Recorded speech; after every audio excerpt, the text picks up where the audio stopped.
Welcome to Story Haven. Please relax. Remember to like, subscribe, and enjoy.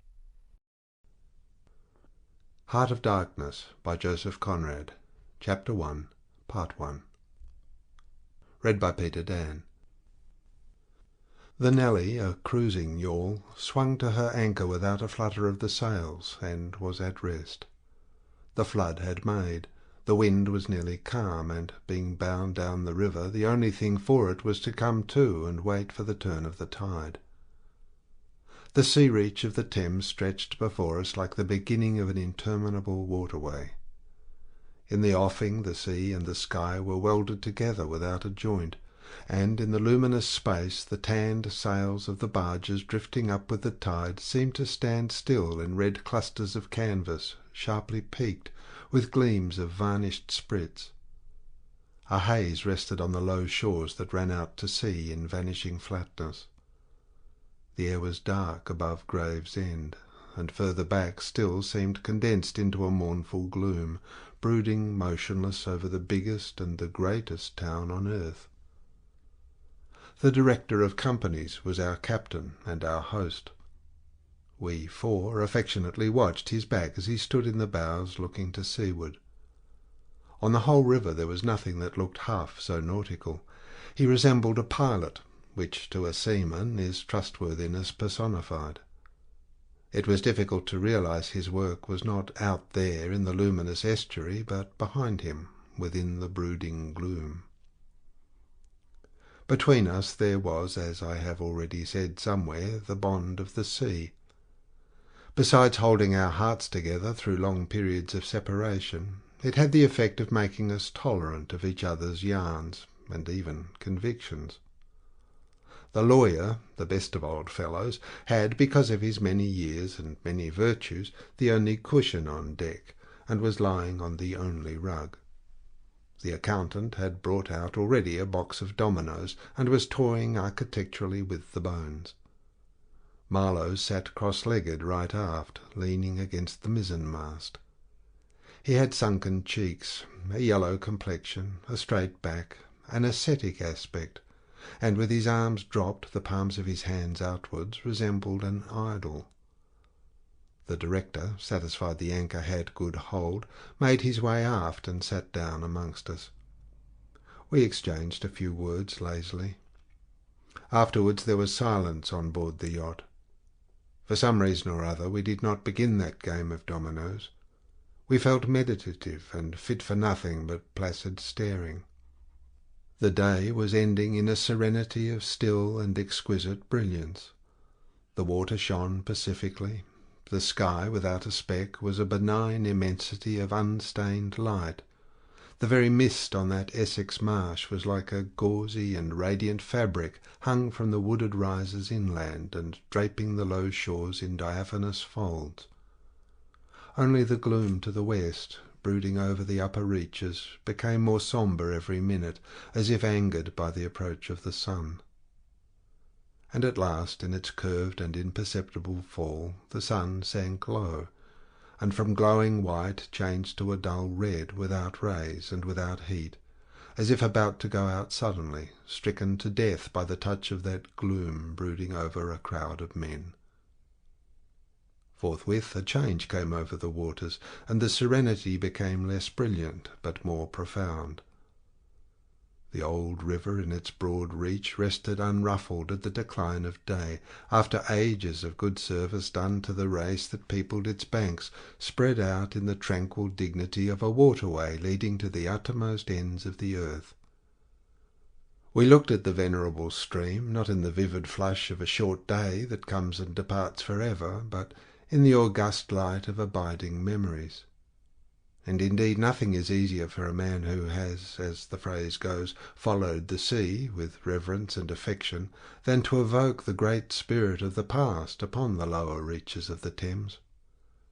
The tidal current runs to and fro in its unceasing service, crowded with memories of men and ships it had borne to the rest of home or to the battles of the sea.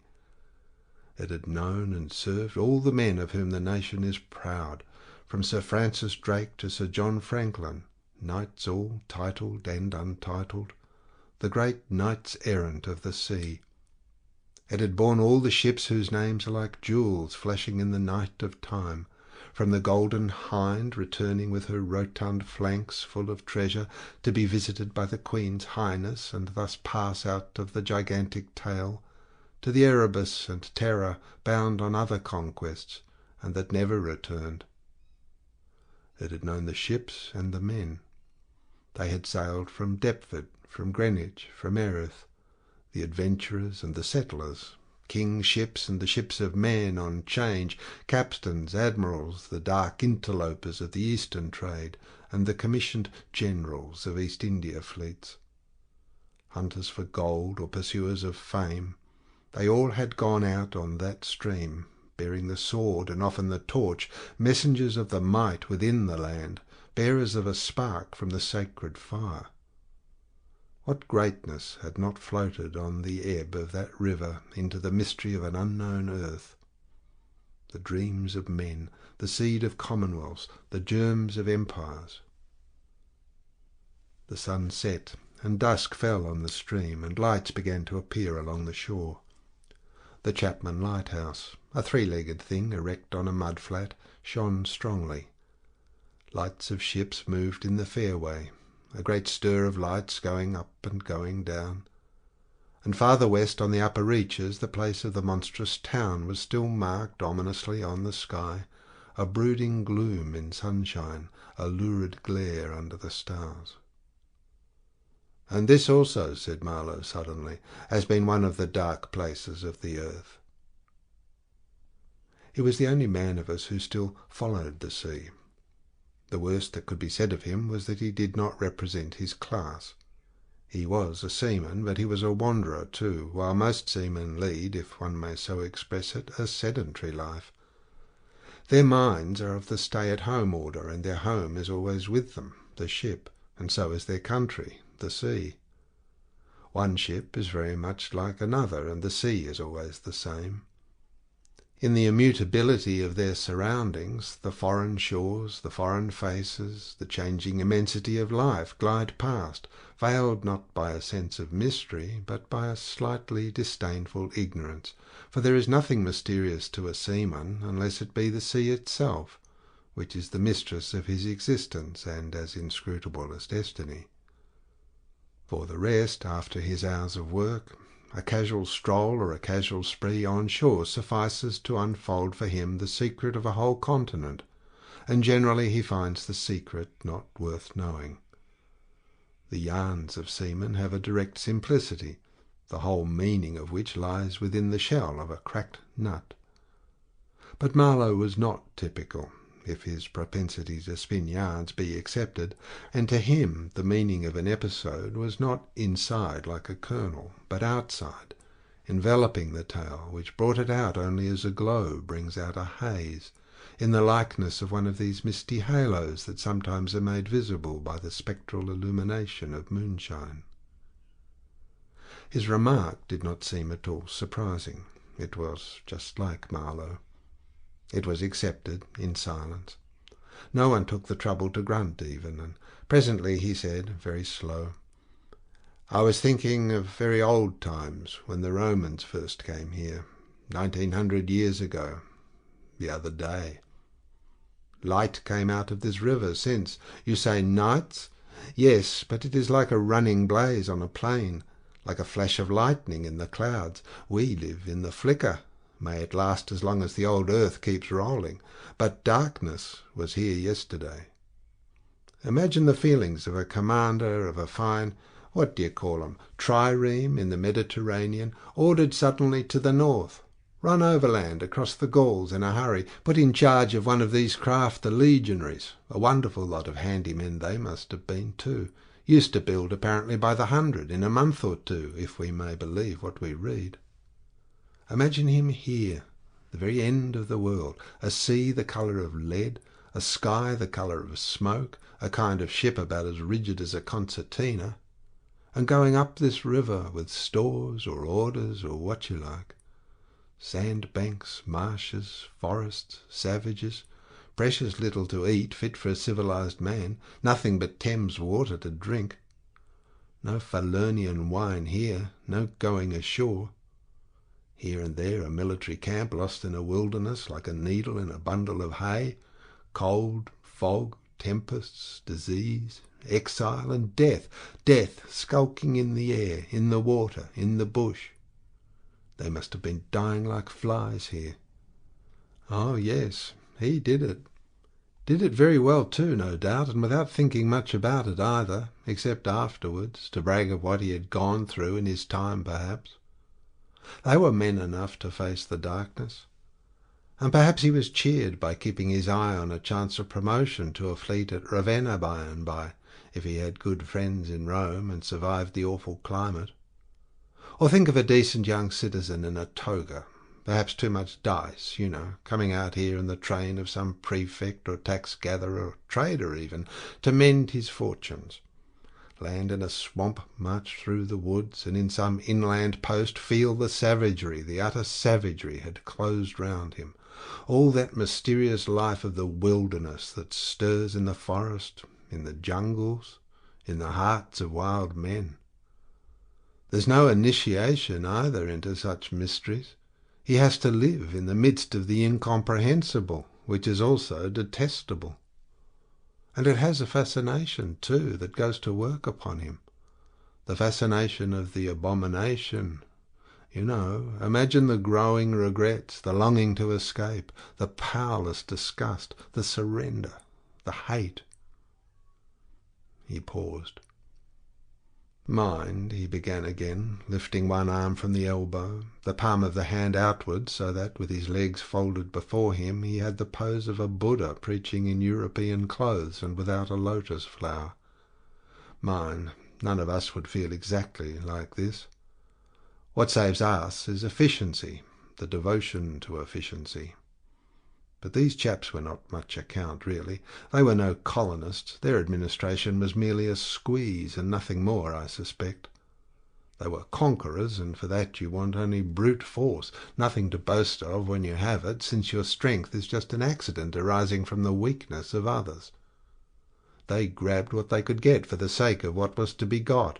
It was just robbery with violence, aggravated murder on a great scale, and men going at it blind, as is very proper for those who tackle a darkness.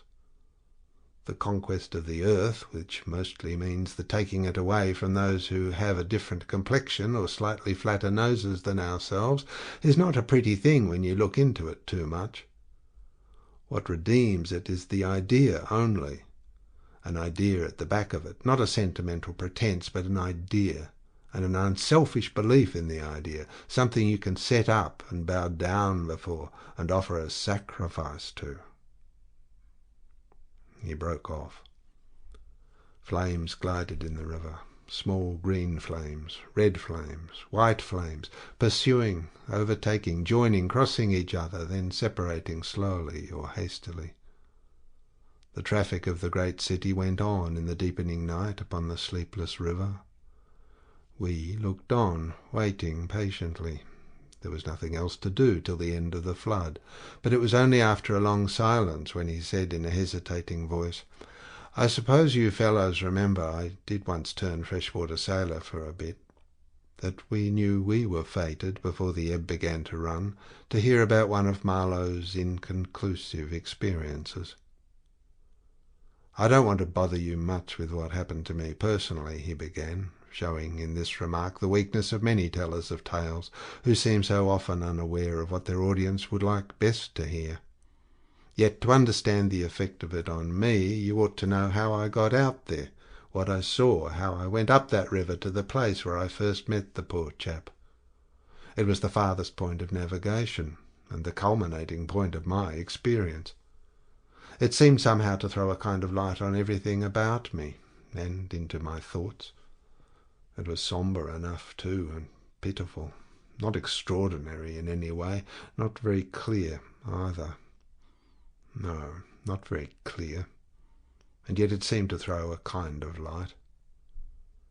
I had then, as you remember, just returned to London after a lot of Indian Ocean, Pacific, China seas, a regular dose of the East, 6 years or so. and I was loafing about, hindering you fellows in your work and invading your homes, just as though I had got a heavenly mission to civilize you. It was very fine for a time, but after a bit I did get tired of resting. Then I began to look for a ship. I should think the hardest work on earth. But the ships wouldn't even look at me, and I got tired of that game too. Now, when I was a little chap, I had a passion for maps. I would look for hours at South America or Africa or Australia and lose myself in all the glories of exploration. At that time there were many blank spaces on the earth, and when I saw one that looked particularly inviting on a map, but they all look that, I would put my finger on it and say, "When I grow up, I will go there." The North Pole was one of these places, I remember. Well, I haven't been there yet, and shall not try now. The glamour's off. Other places were scattered about the hemispheres. I have been in some of them, and, well, we won't talk about that. But there was one yet, the biggest, the most blank, so to speak, that I had a hankering after. True, by this time it was not a blank space any more. It had got filled since my boyhood with rivers and lakes and names. It had ceased to be a blank space of delightful mystery, a white patch for a boy to dream gloriously over. It had become a place of darkness. But there was in it one river especially, a mighty big river that you could see on the map, resembling an immense snake uncoiled, with its head in the sea, its body at rest, curving afar over a vast country, and its tail lost in the depths of the land. And as I looked at the map of it in a shop window, it fascinated me as a snake would a bird, a silly little bird. Then I remembered there was a big concern, a company for trade on that river. Dash it all, I thought to myself, they can't trade without using some kind of craft on that lot of fresh water. Steamboats. Why shouldn't I try to get charge of one? I went on along Fleet Street, but could not shake off the idea. The snake had charmed me. You understand, it was a continental concern, that trading society. But I have a lot of relations living on the continent because it's cheap and not so nasty as it looks, they say. I'm sorry to own I began to worry them. This was already a fresh departure for me. I was not used to get things that way, you know. I always went my own road and on my own legs where I had a mind to go. I wouldn't have believed it of myself, but then, you see, I felt somehow I must get there by hook or by crook, so I worried them. The men said, "My dear fellow," and did nothing. And then, would you believe it, I tried the women. I, Charlie Marlow, set the women to work to get a job. Heavens! Well, you see, the notion drove me. I had an aunt, a dear, enthusiastic soul. She wrote, "It will be delightful. I am ready to do anything for you. It is a glorious idea. I know the wife of a very high personage in the administration, and also a man who has lots of influence with, etc." She was determined to make no end of fuss to get me appointed skipper of a river steamboat, if such was my fancy. I got my appointment, of course, and I got it very quick. It appears the company had received news that one of their captains had been killed in a scuffle with the natives. This was my chance, and it made me the more anxious to go. It was only months and months afterwards, when I made the attempt to recover what was left of the body, that I heard the original quarrel arose from a misunderstanding about some hens. Yes, 2 black hens. Fresleven, that was the fellow's name, a Dane, thought himself wronged somehow in the bargain, so he went ashore and started to hammer the chief of the village with a stick. Oh, it didn't surprise me in the least to hear this, and at the same time to be told that Fresleven was the gentlest, quietest creature that ever walked on 2 legs. No doubt he was, but he had been a couple of years already out there, engaged in the noble cause, you know, and he probably felt the need at last of asserting his self-respect in some way. Therefore he whacked the old nigger mercilessly, while a big crowd of his people watched him, thunderstruck, till some man, I was told the chief's son, in desperation at hearing the old chap yell, made a tentative jab with a spear at the white man, and of course it went quite easy between the shoulder blades. Then the whole population cleared into the forest, expecting all kinds of calamities to happen, while on the other hand the steamer Fresleven commanded left also in a bad panic, in charge of the engineer, I believe. Afterwards nobody seemed to trouble much about Fresleven's remains till I got out and stepped into his shoes.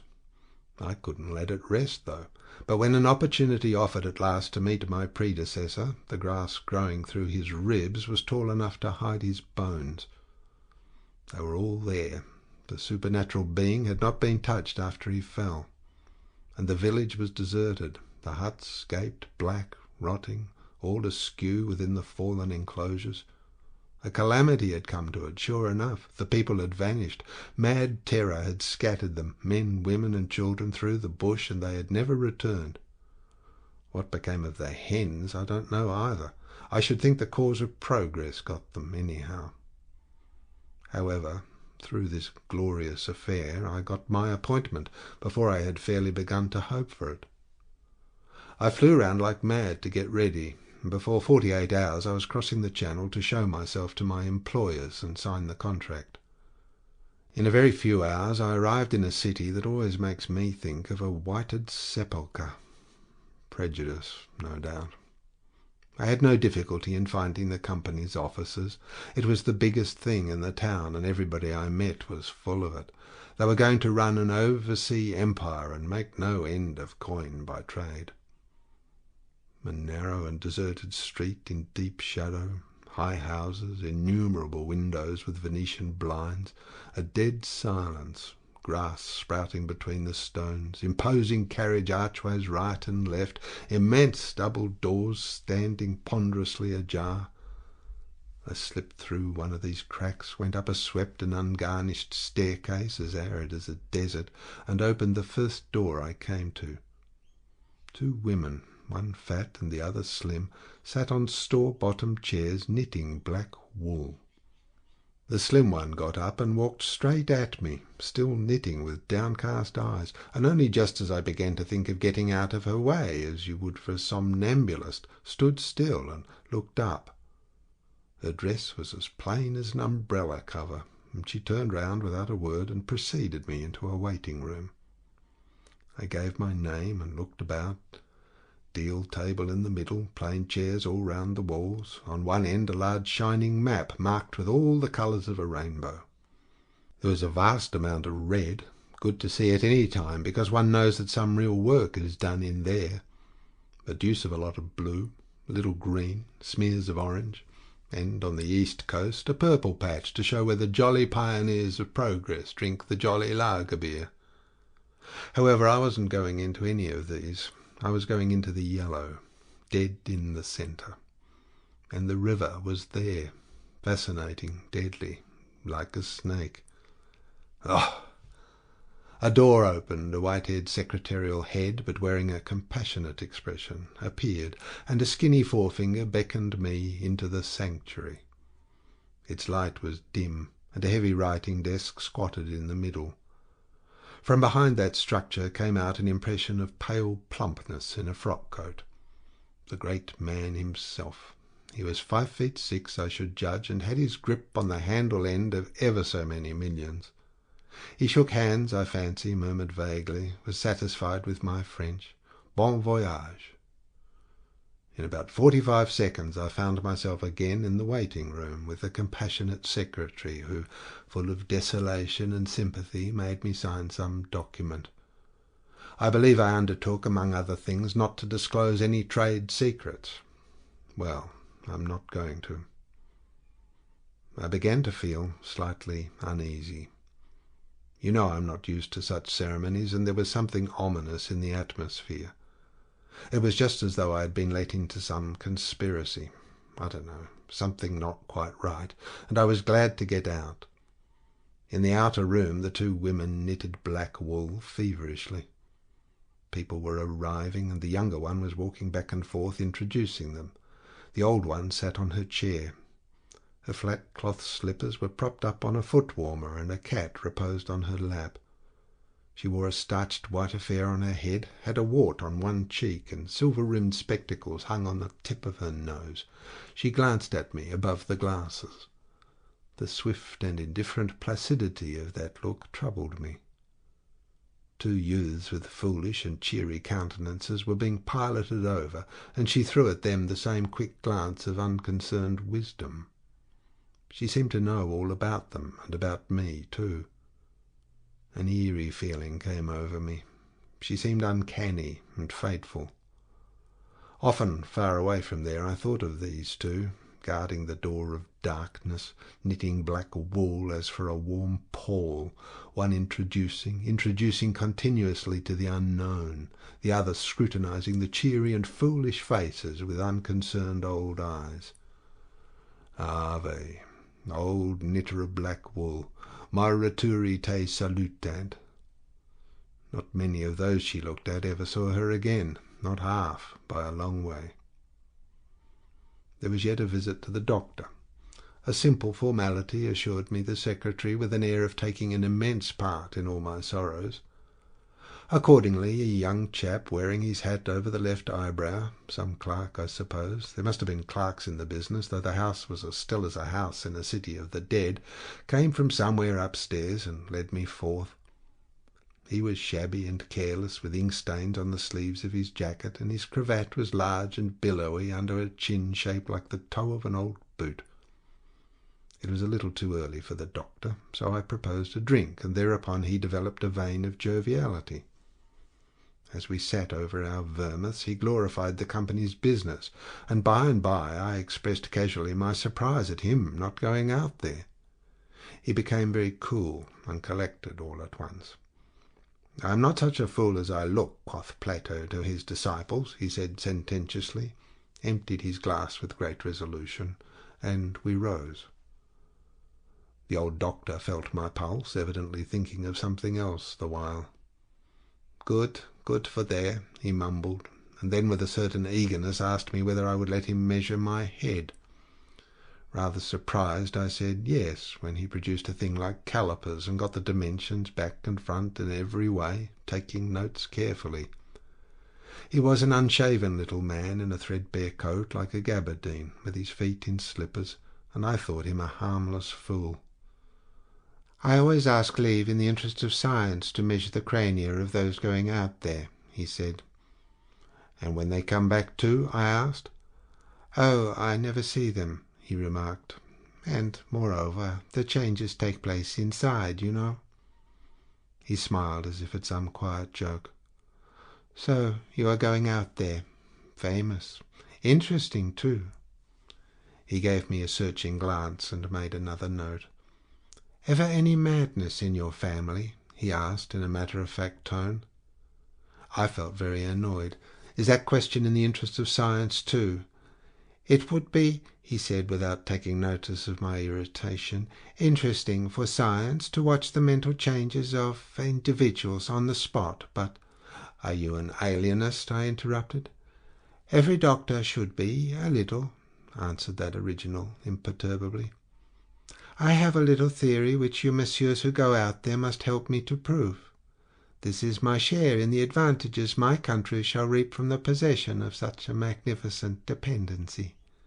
The mere wealth I leave to others. Pardon my questions, but you are the first Englishman coming under my observation." I hastened to assure him I was not in the least typical. "If I were," said I wouldn't be talking like this with you." "What you say is rather profound and probably erroneous," he said with a laugh. "Avoid irritation more than exposure to the sun. Adieu. How do you English say, eh? Goodbye. Ah, goodbye. Adieu. In the tropics one must, before everything, keep calm." He lifted a warning finger. "Du calme, du calme." One thing more remained to do, say goodbye to my excellent aunt. I found her triumphant. I had a cup of tea, the last decent cup of tea for many days, and in a room that most soothingly looked just as you would expect a lady's drawing-room to look, we had a long quiet chat by the fireside. In the course of these confidences it became quite plain to me I had been represented to the wife of the high dignitary, and goodness knows to how many more people besides, as an exceptional and gifted creature, a piece of good fortune for the company, a man you don't get hold of every day. Good heavens! And I was going to take charge of a twopenny halfpenny river steamboat with a penny whistle attached. It appeared, however, I was also one of the workers with a capital, you know, something like an emissary of light, something like a lower sort of apostle. There had been a lot of such rot let loose in print and talk just about that time, and the excellent woman, living right in the rush of all that humbug, got carried off her feet. She talked about weaning those ignorant millions from their horrid ways, until, upon my word, she made me quite uncomfortable. I ventured to hint that the company was run for profit. "You forget, dear Charlie, that the labourer is worthy of his hire," she said brightly. It's queer how out of touch with truth women are. They live in a world of their own, and there has never been anything like it, and never can be. It is too beautiful altogether, and if they were to set it up it would go to pieces before the first sunset. Some confounded fact we men have been living contentedly with ever since the day of creation would start up and knock the whole thing over. After this I got embraced, told to wear flannel, be sure to write often, and so on, and I left. In the street, I don't know why, a queer feeling came to me that I was an impostor. Odd thing that I, who used to clear out for any part of the world at 24 hours' notice with less thought than most men give to the crossing of a street, had a moment, I won't say of hesitation, but of startled pause before this commonplace affair. The best way I can explain it to you is by saying that, for a second or two, I felt as though, instead of going to the centre of a continent, I were about to set off for the centre of the earth. I left in a French steamer, and she called in every blamed port they have out there, for, as far as I could see, the sole purpose of landing soldiers and custom-house officers. I watched the coast. Watching a coast as it slips by the ship is like thinking about an enigma. There it is before you, smiling, frowning, inviting, grand, mean, insipid or savage, and always mute, with an air of whispering, "Come and find out." This one was almost featureless, as if still in the making, with an aspect of monotonous grimness. The edge of a colossal jungle, so dark green as to be almost black, fringed with white surf, ran straight like a ruled line, far, far away along a blue sea whose glitter was blurred by a creeping mist. The sun was fierce. The land seemed to glisten and drip with steam. Here and there greyish whitish specks showed up clustered inside the white surf, with a flag flying above them perhaps. Settlements some centuries old, and still no bigger than pinheads on the untouched expanse of their background. We pounded along, stopped, landed soldiers, went on, landed custom-house clerks to levy toll in what looked like a god-forsaken wilderness, with a tin shed and a flagpole lost in it, landed more soldiers to take care of the custom-house clerks, presumably. Some, I heard, got drowned in the surf, but whether they did or not, nobody seemed particularly to care. They were just flung out there, and on we went. Every day the coast looked the same, as though we had not moved, but we passed various places, trading places, with names like Grand Bassam, Little Popo, names that seemed to belong to some sordid farce acted in front of a sinister backcloth. The idleness of a passenger, my isolation among all these men with whom I had no point of contact, the oily and languid sea, the uniform sombreness of the coast, seemed to keep me away from the truth of things, within the toil of a mournful and senseless delusion. The voice of the surf, heard now and then, was a positive pleasure, like the speech of a brother. It was something natural, that had its reason, that had a meaning. Now and then a boat from the shore gave one a momentary contact with reality. It was paddled by blackfellows. You could see from afar the white of their eyeballs glistening. They shouted, sang, their bodies streamed with perspiration. They had faces like grotesque masks, these chaps, but they had bone, muscle, a wild vitality, an intense energy of movement that was as natural and true as the surf along their coast. They wanted no excuse for being there. They were a great comfort to look at. For a time I would feel I belonged still to a world of straightforward facts, but the feeling would not last long. Something would turn up to scare it away. Once, I remember, we came upon a man-of-war anchored off the coast. There wasn't even a shed there, and she was shelling the bush. It appears the French had one of their wars going on thereabouts.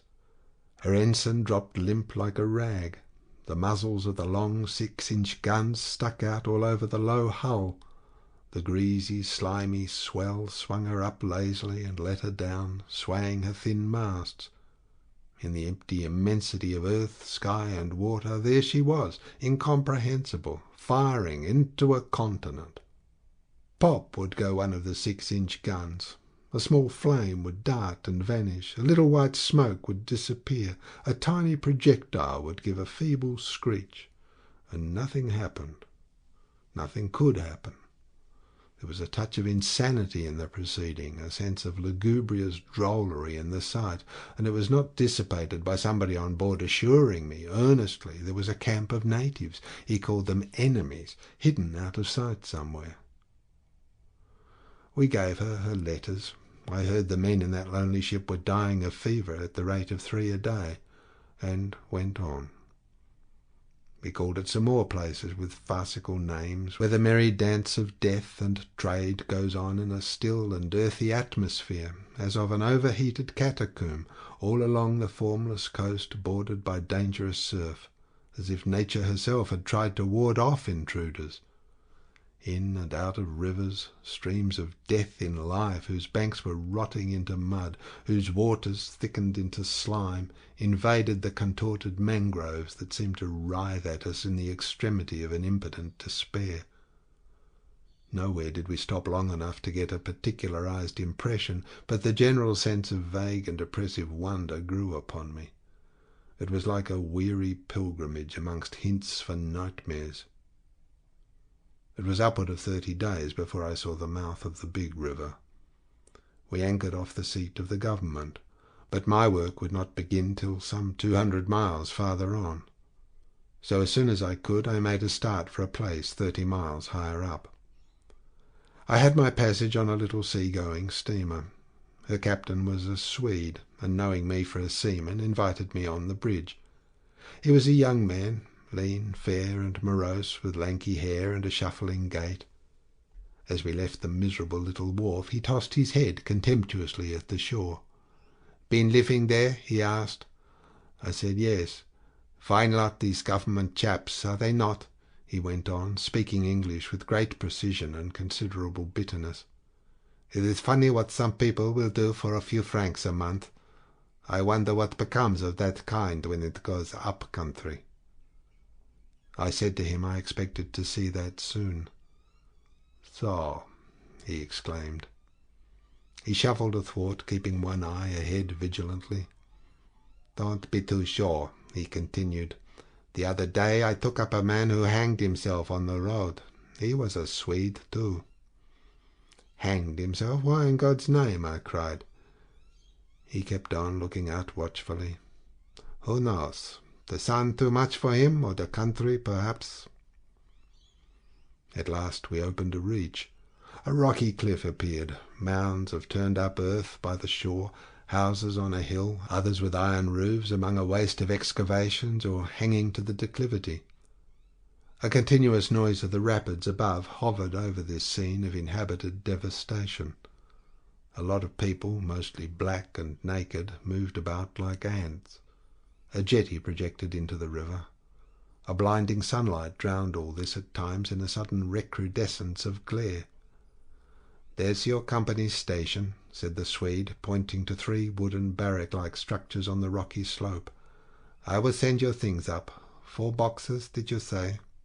So, farewell." I came upon a boiler wallowing in the grass. then found a path leading up the hill. It turned aside for the boulders and also for an undersized railway truck lying there on its back with its wheels in the air. One was off. The thing looked as dead as the carcass of some animal. I came upon more pieces of decaying machinery, a stack of rusty rails. To the left a clump of trees made a shady spot where dark things seemed to stir feebly. I blinked. The path was steep. A horn tooted to the right, and I saw the black people run. A heavy and dull detonation shook the ground. A puff of smoke came out of the cliff, and that was all. No change appeared on the face of the rock. They were building a railway. The cliff was not in the way or anything, but this objectless blasting was all the work going on. A slight clinking behind me made me turn my head. 6 black men advanced in a file, toiling up the path. They walked erect and slow, balancing small baskets full of earth on their heads, and the clink kept time with their footsteps. Black rags were wound round their loins, and the short ends behind waggled to and fro like tails. I could see every rib. The joints of their limbs were like knots in a rope. Each had an iron collar on his neck, and all were connected together with a chain whose bights swung between them, rhythmically clinking. Another report from the cliff made me think suddenly of that ship of war I had seen firing into a continent. It was the same kind of ominous voice, but these men could by no stretch of imagination be called enemies. They were called criminals, and the outraged law, like the bursting shells, had come to them, an insoluble mystery from the sea. All their meagre breasts panted together, the violently dilated nostrils quivered, the eyes stared stonily uphill. They passed me within 6 inches, without a glance, with that complete death-like indifference of unhappy savages. Behind this raw matter, one of the reclaimed, the product of the new forces at work, strolled despondently, carrying a rifle by its middle. He had a uniform jacket with one button off, and seeing a white man on the path, hoisted his weapon to his shoulder with alacrity. This was simple prudence, white men being so much alike at a distance that he could not tell who I might be. He was speedily reassured, and with a large white rascally grin and a glance at his charge, seemed to take me into partnership in his exalted trust. After all, I also was a part of the great cause of these high and just proceedings. Instead of going up, I turned and descended to the left. My idea was to let that chain gang get out of sight before I climbed the hill. You know, I'm not particularly tender. I've had to strike and to fend off. I've had to resist and to attack sometimes. That's only one way of resisting, without counting the exact cost according to the demands of such sort of life as I had blundered into. I've seen the devil of violence and the devil of greed and the devil of hot desire. But by all the stars, these were strong, lusty, red-eyed devils that swayed and drove men, I tell you. But as I stood on this hillside, I foresaw that in the blinding sunshine of that land I would become acquainted with a flabby, pretending, weak-eyed devil of a rapacious and pitiless folly. How insidious he could be, too, I was only to find out several months later, and 1,000 miles farther. For a moment I stood appalled, as though by a warning. Finally I descended the hill, obliquely, towards the trees I had seen. I avoided a vast artificial hole somebody had been digging on the slope, the purpose of which I found it impossible to divine. It wasn't a quarry or a sandpit anyhow. It was just a hole. It might have been connected with the philanthropic desire of giving the criminals something to do.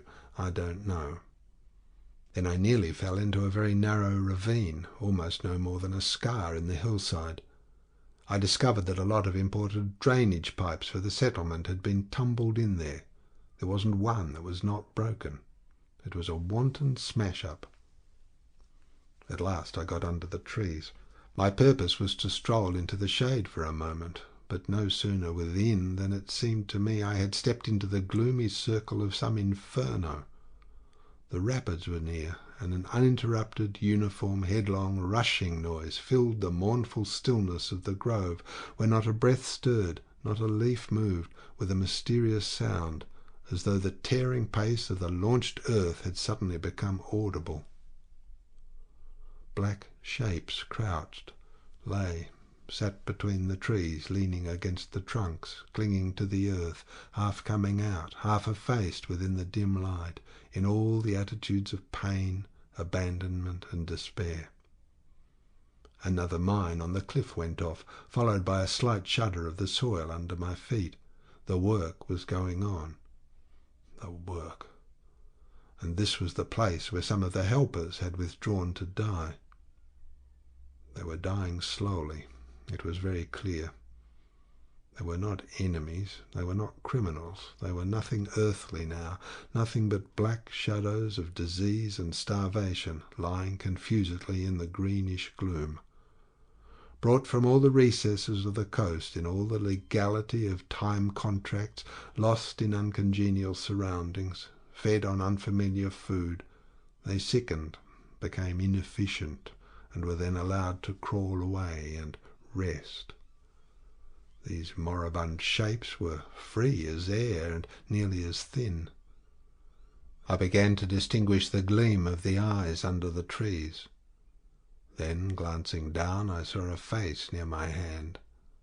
The black bones reclined at full length, with one shoulder against the tree, and slowly the eyelids rose, and the sunken eyes looked up at me, enormous and vacant, a kind of blind white flicker in the depths of the orbs, which died out slowly.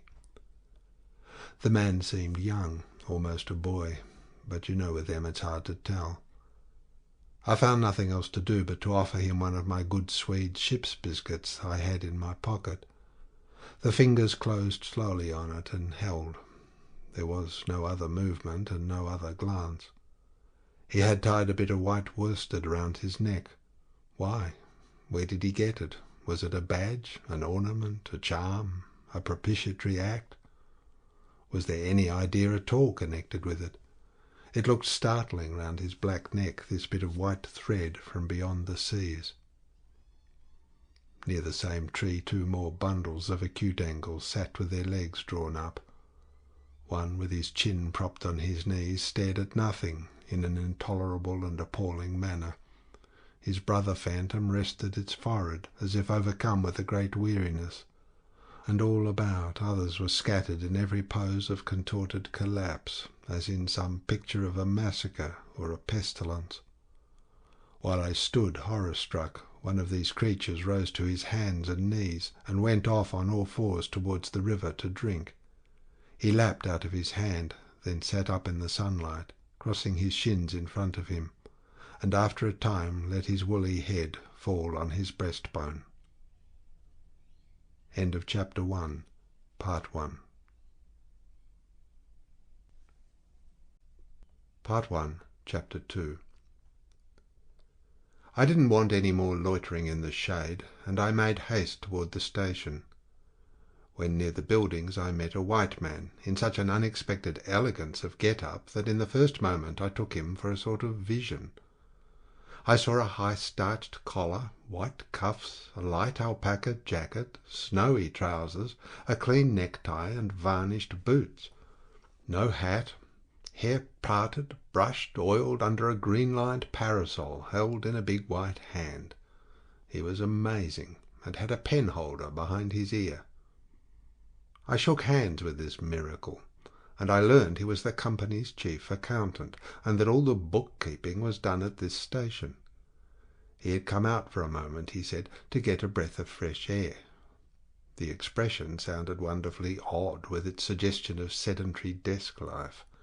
I wouldn't have mentioned the fellow to you at all, only it was from his lips that I first heard the name of the man who was so indissolubly connected with the memories of that time. Moreover, I respected the fellow. Yes, I respected his collars, his vast cuffs, his brushed hair. His appearance was certainly that of a hairdresser's dummy, but in the great demoralization of the land he kept up his appearance. That's backbone. His starched collars and got-up shirt-fronts were achievements of character. He had been out nearly 3 years, and later I could not help asking him how he managed to sport such linen. He had just the faintest blush, and said modestly, "I've been teaching one of the native women about the station. It was difficult. She had a distaste for the work." Thus this man had verily accomplished something, and he was devoted to his books, which were in apple pie order. Everything else in the station was in a muddle. Heads, things, buildings. Strings of dusty niggers with splay feet arrived and departed, a stream of manufactured goods, rubbishy cottons, beads, and brass wire sent into the depths of darkness, and in return came a precious trickle of ivory. I had to wait in the station for 10 days, an eternity. I lived in a hut in the yard, but to be out of the chaos I would sometimes get into the accountant's office. It was built of horizontal planks, and so badly put together that, as he bent over his high desk, he was barred from neck to heels with narrow strips of sunlight.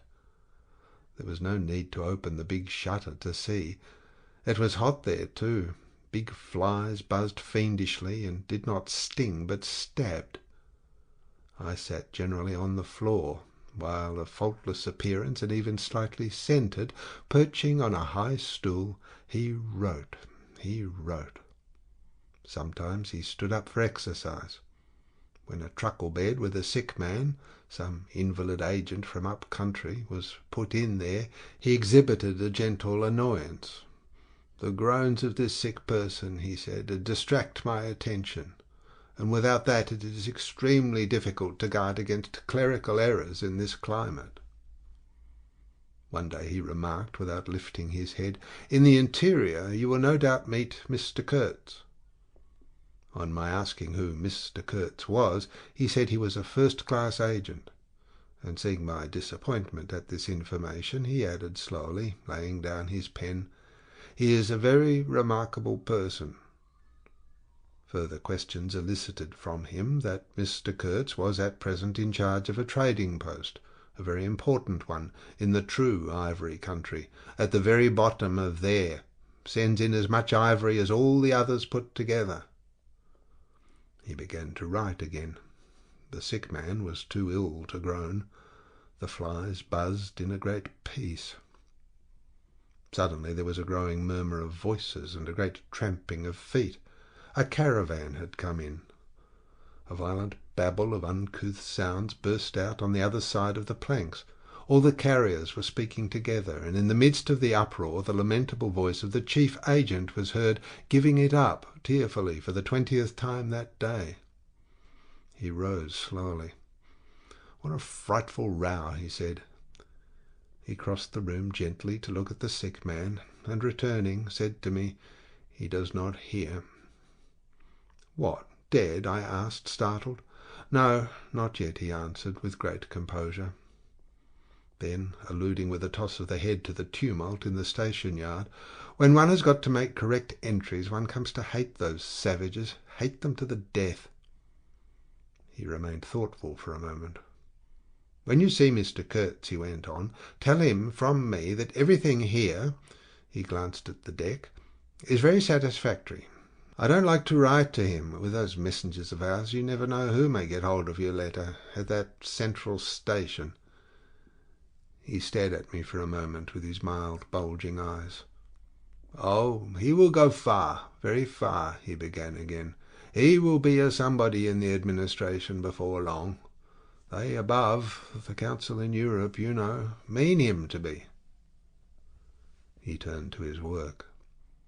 The noise outside had ceased, and presently, in going out, I stopped at the door.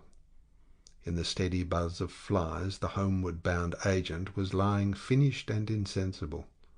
The other, bent over his books, was making correct entries of perfectly correct transactions, and 50 feet below the doorstep I could see the still tree-tops of the Grove of Death. Next day I left that station at last with a caravan of 60 men for a 200-mile tramp. No use telling you much about that. Paths everywhere. a stamped-in network of paths spreading over the empty land, through the long grass, through burnt grass, through thickets, down and up chilly ravines, up and down stony hills, ablaze with heat, and a solitude, nobody, not a hut. The population had cleared out a long time ago. Well, if a lot of mysterious niggers armed with all kinds of fearful weapons suddenly took to travelling on the road between Deal and Gravesend, catching the yokels right and left to carry heavy loads for them, I fancy every farm and cottage thereabouts would get empty very soon. Only here the dwellings were gone too. Still, I passed through several abandoned villages. There's something pathetically childish in the ruins of grass walls. Day after day, with the stamp and shuffle of 60 pair of bare feet behind me, each pair under a 60-pound load. Camp, cook, sleep, strike camp, march. Now and then a carrier dead in harness, at rest in the long grass near the path, with an empty water gourd and his long staff lying by his side. A great silence around and above. Perhaps on some quiet night the tremor of far-off drums, sinking, swelling, a tremor vast, faint, a sound weird, appealing, suggestive and wild, and perhaps with as profound a meaning as the sound of bells in a Christian country. Once a white man in an unbuttoned uniform, camping on the path with an armed escort of lank Zanzibaris, very hospitable and festive, not to say drunk, was looking after the upkeep of the road, he declared. Can't say I saw any road or any upkeep, unless the body of a middle-aged negro with a bullet hole in the forehead, upon which I absolutely stumbled 3 miles farther on, may be considered as a permanent improvement. I had a white companion too, not a bad chap, but rather too fleshy, and with the exasperating habit of fainting on the hot hillsides, miles away from the least bit of shade and water. Annoying, you know, to hold your own coat like a parasol over a man's head while he is coming to. I couldn't help asking him once what he meant by coming there at all. "To make money, of course. What do you think?" he said scornfully. Then he got fever and had to be carried in a hammock slung under a pole. As he weighed 16 stone, I had no end of rows with the carriers. They jibbed, ran away, sneaked off with their loads in the night, quite a mutiny. So one evening I made a speech in English with gestures, not one of which was lost to the 60 pairs of eyes before me, and the next morning I started the hammock off in front all right. An hour afterwards I came upon the whole concern wrecked in a bush, man, hammock, groans, blankets, horrors. The heavy pole had skinned his poor nose. He was very anxious for me to kill somebody, but there wasn't the shadow of a carrier near. I remembered the old doctor. It would be interesting for science to watch the mental changes of individuals on the spot. I felt I was becoming scientifically interesting. However, all that is to no purpose. On the 15th day I came in sight of the big river again, and hobbled into the central station. It was on a backwater, surrounded by scrub and forest, with a pretty border of smelly mud on one side, and on the 3 others enclosed by a crazy fence of rushes. A neglected gap was all the gate it had, and the first glance at the place was enough to let you see the flabby devil was running that show. White men with long staves in their hands appeared languidly from amongst the buildings, strolling up to take a look at me, and then retired out of sight somewhere. One of them, a stout, excitable chap with black moustaches, informed me with great volubility and many digressions, as soon as I told him who I was, that my steamer was at the bottom of the river. I was thunderstruck. What? How? Why? Oh, it was all right. The manager himself was there. Oh, quite correct. Everybody had behaved splendidly, splendidly. "You must," he said in agitation, "go and see the general manager at once. He is waiting." I did not see the real significance of that wreck at once. I fancy I see it now, but I'm not sure. Not at all. Certainly the affair was too stupid, when I think of it, to be altogether natural. Still, but at the moment it presented itself simply as a confounded nuisance. The steamer was sunk. They had started 2 days before in a sudden hurry up the river with the manager on board in charge of some volunteer skipper, and before they had been out 3 hours they tore the bottom out of her on stones, and she sank near the south bank. I asked myself what I was to do there now my boat was lost. As a matter of fact, I had plenty to do in fishing my command out of the river. I had to set about it the very next day. That, and the repairs when I brought the pieces to the station, took some months. My first interview with the manager was curious. He did not ask me to sit down after my 20-mile walk that morning. He was commonplace in complexion, in features, in manners, and in voice. He was of middle size and of ordinary build. His eyes, of the usual blue, were perhaps remarkably cold, and he certainly could make his glance fall on one as trenchant and heavy as an axe. But even at these times the rest of his person seemed to disclaim the intention. Otherwise there was only an indefinable, faint expression of his lips, something stealthy. A smile, not a smile. I remember it, but I can't explain. It was unconscious, this smile was, though just after he had said something it got intensified for an instant. It came at the end of his speeches, like a seal applied on the words to make the meaning of the commonest phrase appear absolutely inscrutable. He was a common trader from his youth up, employed in these parts, nothing more.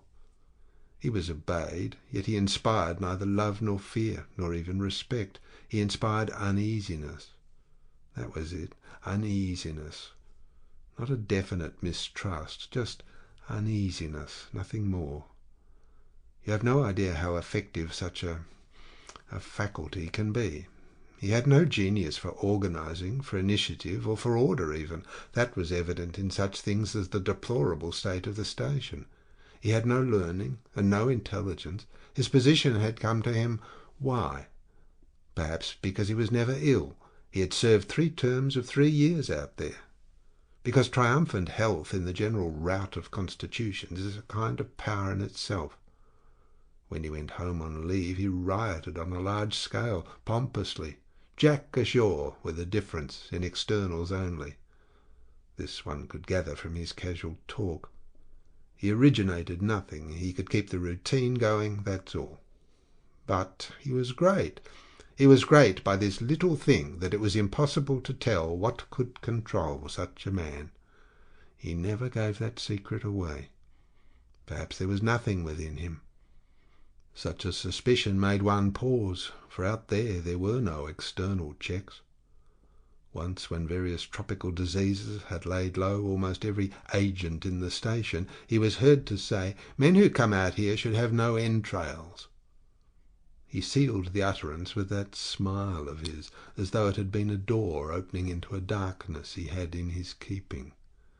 You fancied you had seen things, but the seal was on. When, annoyed at meal-times by the constant quarrels of the white men about precedence, he ordered an immense round table to be made, for which a special house had to be built. This was the station's mess-room.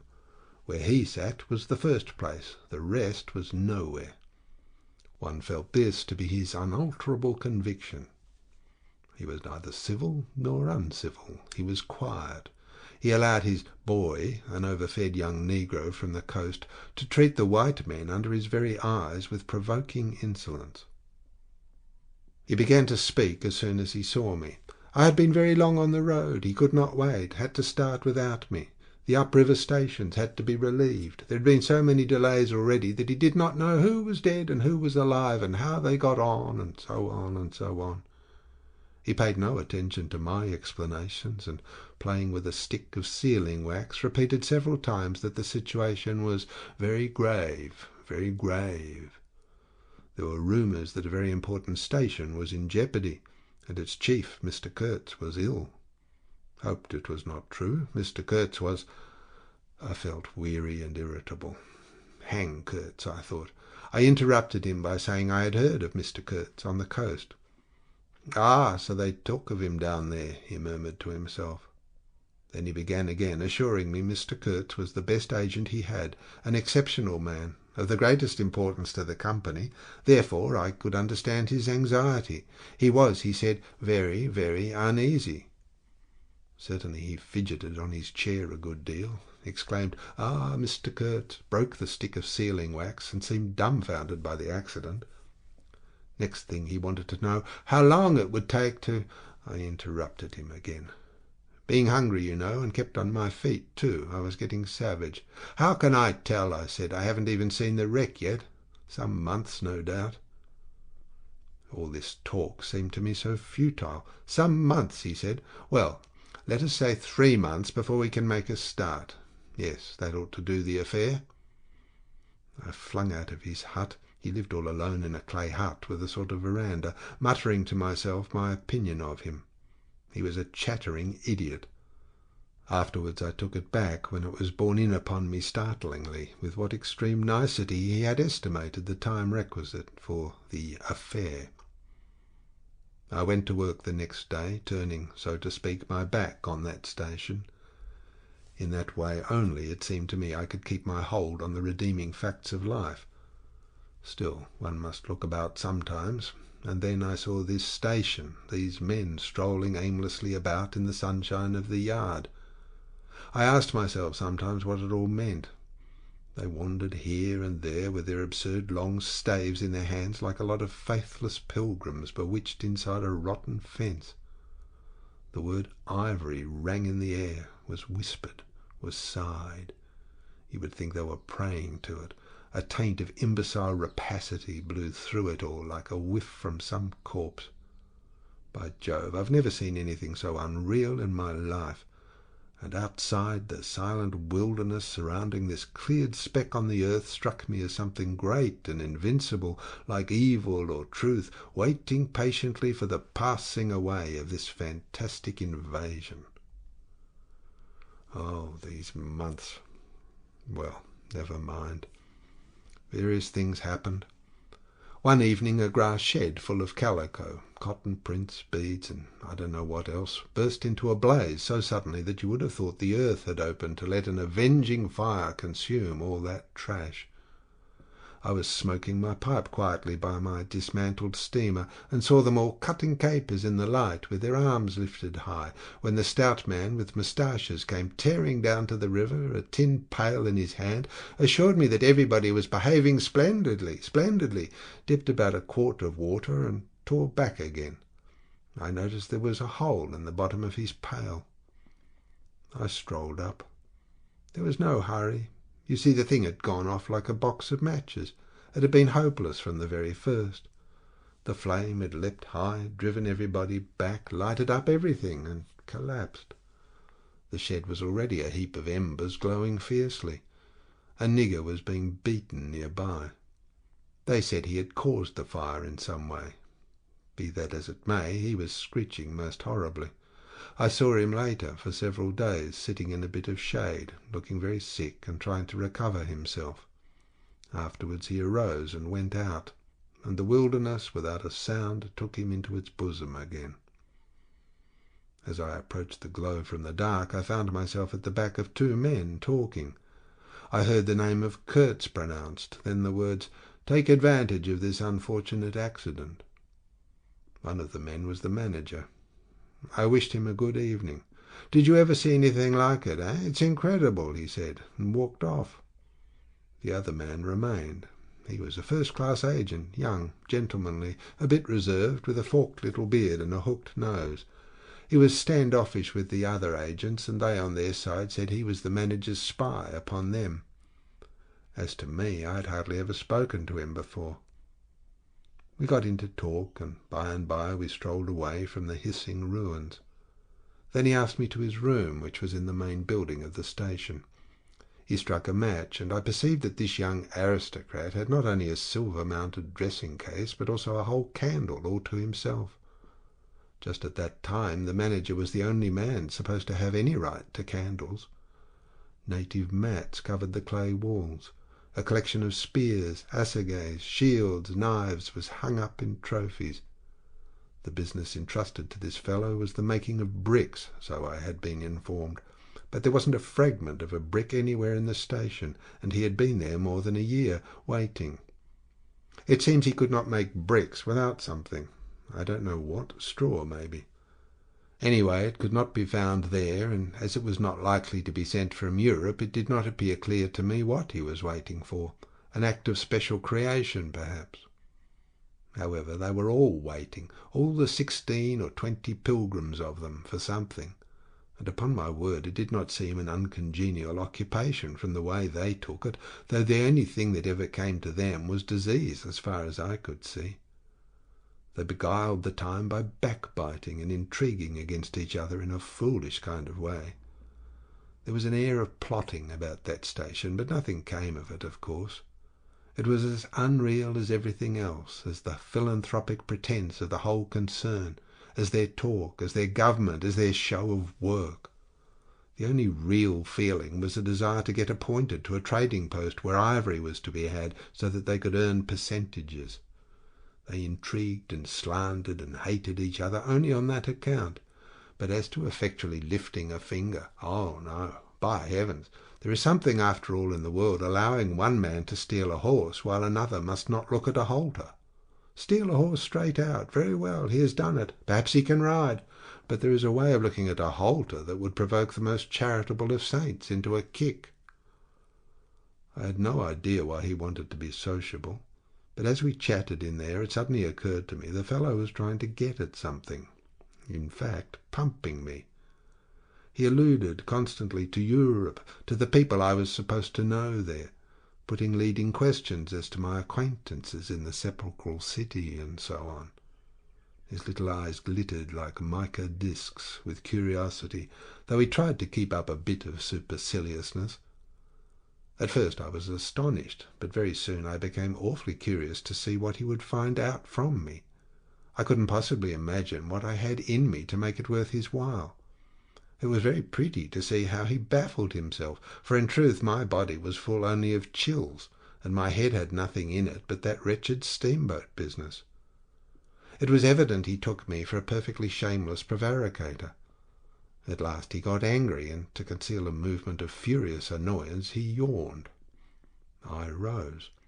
Then I noticed a small sketch in oils on a panel, representing a woman draped and blindfolded, carrying a lighted torch. The background was sombre, almost black. The movement of the woman was stately, and the effect of the torchlight on the face was sinister. It arrested me, and he stood by civilly, holding an empty half-pint champagne bottle, medicinal comforts, with the candlestick stuck in it. To my questions he said Mr. Kurtz had painted this, in this very station, more than a year ago, while waiting for means to go to his trading post. "Tell me, pray," said I, "who is this Mr. Kurtz?" "The chief of the inner station," he answered in a short tone, looking away. "Much obliged," I said, laughing. "And you are the brickmaker of the central station. Everyone knows that." He was silent for a while. "He is a prodigy," he said at last. "He is an emissary of pity and science and progress, and devils knows what else. We want," he began to declaim suddenly, "for the guidance of the cause entrusted to us by Europe, so to speak, higher intelligence, wide sympathies, a singleness of purpose." "Who says that?" I asked. "Lots of them," he replied. "Some even write that. And so he comes here, a special being, as you ought to know." "Why ought I to know?" I interrupted, really surprised. He paid no attention. "Yes, today he is chief of the best station. Next year he will be assistant manager. 2 years more, and... But I dare say you know what he will be in 2 years' time. You are of the new gang, the gang of virtue. The same people who sent him specially also recommended you. Oh, don't say no. I've my own eyes to trust." Light dawned upon me. My dear aunt's influential acquaintances were producing an unexpected effect upon that young man. I nearly burst into a laugh. "Do you read the company's confidential correspondence?" I asked. He hadn't a word to say. It was great fun. "When Mr. Kurtz," I continued severely, "is general manager, you won't have the opportunity." He blew the candle out suddenly, and we went outside. The moon had risen. Black figures strolled about listlessly, pouring water on the glow, whence proceeded a sound of hissing. Steam ascended in the moonlight. The beaten nigger groaned somewhere.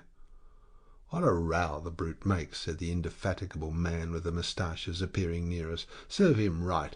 Transgression, punishment, bang. Pitiless, pitiless, that's the only way. This will prevent all conflagrations for the future. I was just telling the manager." He noticed my companion and became crestfallen all at once. "Not in bed yet," he said with a kind of servile heartiness. "It's so natural. Ah, danger, agitation." He vanished. I went on to the riverside, and the other followed me. I heard a scathing murmur at my ear. "Heap of muffs, go to." The pilgrims could be seen in knots, gesticulating, discussing. Several had still their staves in their hands. I verily believe they took these sticks to bed with them.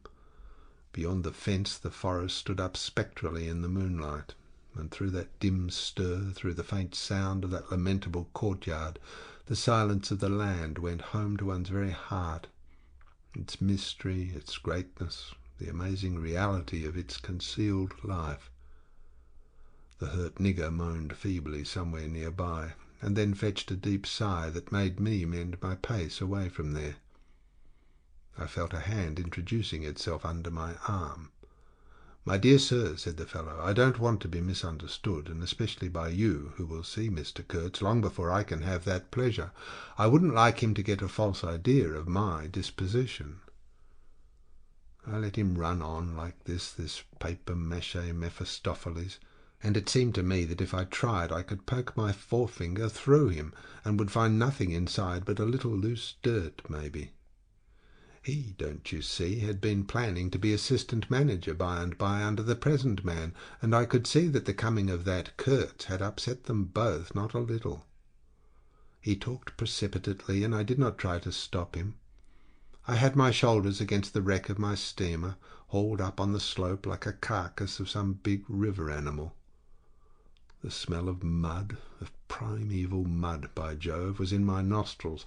The high stillness of primeval forest was before my eyes. There were shiny patches on the black creek.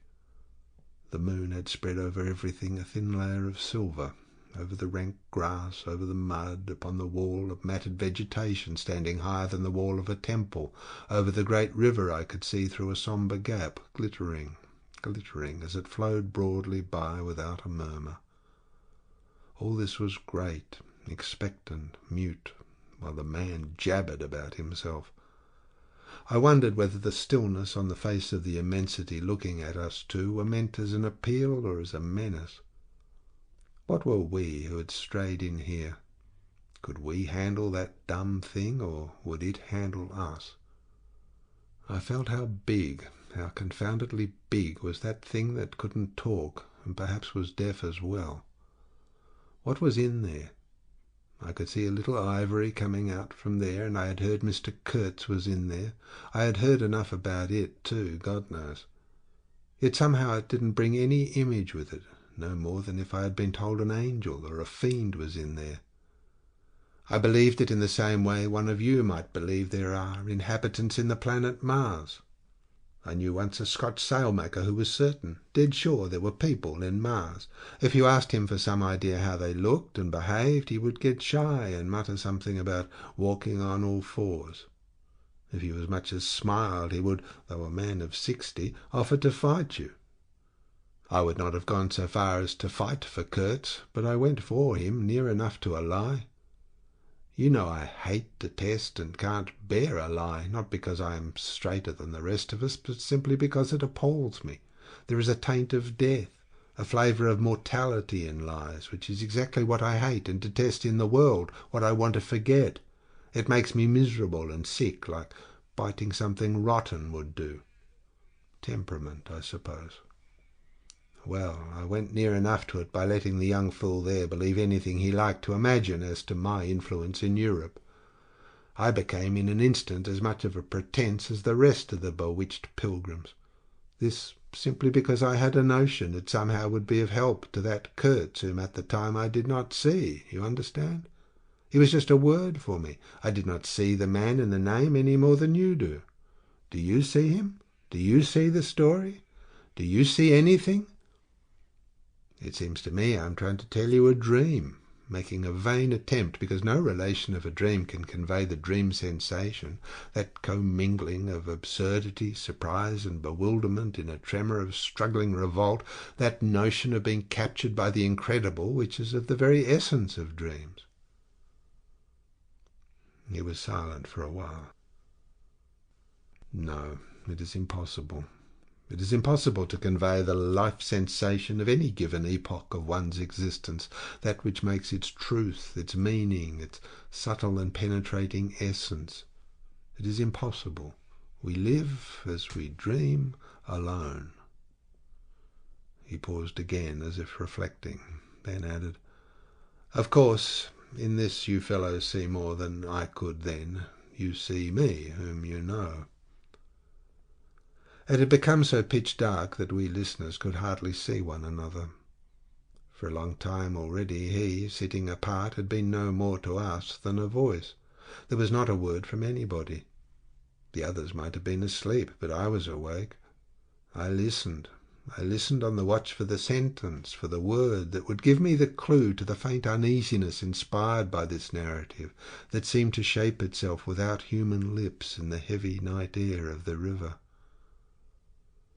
"Yes, I let him run on," Marlow began, "and think what he pleased about the powers that were behind me. I did. And there was nothing behind me. There was nothing but that wretched old mangled steamboat I was leaning against, while he talked fluently about the necessity for every man to get on. And when one comes out here, you conceive, it is not to gaze at the moon." Mr. Kurtz was a universal genius, but even a genius would find it easier to work with adequate tools, intelligent men. He did not make bricks. Why, there was a physical impossibility in the way, as I was well aware, and if he did secretarial work for the manager, it was because no sensible man rejects wantonly the confidence of his superiors. Did I see it? I saw it. What more did I want? What I really wanted was rivets, by heavens. Rivets, to get on with the work, to stop the hole. Rivets I wanted. There were cases of them down at the coast, cases, piled up, burst, split. You kicked a loose rivet at every second step in that station yard on the hillside. Rivets had rolled into the grove of death. You could fill your pockets with rivets for the trouble of stooping down, and there wasn't one rivet to be found where it was wanted. We had plates that would do, but nothing to fasten them with. And every week the messenger, a long negro, letter bag on shoulder and staff in hand, left our station for the coast, and several times a week a coast caravan came in with trade goods, ghastly glazed calico that made you shudder only to look at it, glass beads, value about a penny a quart, confounded spotted cotton handkerchiefs, and no rivets. 3 carriers could have brought all that was wanted to set that steamboat afloat. He was becoming confidential now, but I fancy my unresponsive attitude must have exasperated him at last, for he judged it necessary to inform me he feared neither God nor devil, let alone any mere man. I said I could see that very well, but what I wanted was a certain quantity of rivets, and rivets were what really Mr. Kurtz wanted, if he had only known it. Now letters went to the coast every week. "My dear sir," he cried, "I write from dictation." I demanded rivets. There was a way for an intelligent man. He changed his manner, became very cold, and suddenly began to talk about a hippopotamus, wondered whether sleeping on board the steamer. I stuck to my salvage night and day. I wasn't disturbed. There was an old hippo that had the bad habit of getting out on the bank and roaming at night over the station grounds. The pilgrims used to turn out in a body and empty every rifle they could lay hands on at him. Some even had sat up o' nights for him. All this energy was wasted, though. "That animal has a charmed life," he said, "but you can say this only of brutes in this country. No man, you apprehend me, no man here bears a charmed life." He stood there for a moment in the moonlight, with his delicate hooked nose set a little askew, and his mica eyes glittering without a wink. Then, with a curt good night, he strode off. I could see he was disturbed and considerably puzzled, which made me feel more hopeful than I had been for days. It was a great comfort to turn from that chap to my influential friend, the battered, twisted, ruined tin-pot steamboat. I clambered on board. She rang under my feet like an empty Huntley and Palmer biscuit tin kicked along a gutter. She was nothing so solid in make, and rather less pretty in shape, but I had expended enough hard work on her to make me love her. No influential friend would have served me better. She had given me a chance to come out a bit, to find out what I could do. No, I don't like work. I'd rather laze about and think of all the fine things that can be done. I don't like work. No man does. But I like what is in the work, the chance to find yourself, your own reality, for yourself, not for others, what no other man can ever know. They can only see the mere show and never tell what it really means. I was not surprised to see somebody sitting aft on the deck with his legs dangling over the mud. You see, I rather chummed with the few mechanics there were on that station, whom the other pilgrims naturally despised, on account of their imperfect manners, I suppose. This was the foreman, a boiler-maker by trade, a good worker. He was a lank, bony, yellow-faced man with big, intense eyes. His aspect was worried, and his head was as bald as the palm of my hand, but his hair in falling seemed to have stuck to his chin, and had prospered in the new locality, for his beard hung down to his waist. He was a widower with 6 young children. He'd left them in charge of a sister of his to come out there, and the passion of his life was pigeon flying. He was an enthusiast and a connoisseur. He would rave about pigeons. After work hours he used sometimes to come over from his hut for a talk about his children and his pigeons. At work, when he had to crawl in the mud under the bottom of the steamboat, he would tie up that beard of his in a kind of white serviette he brought for the purpose. It had loops to go over his ears.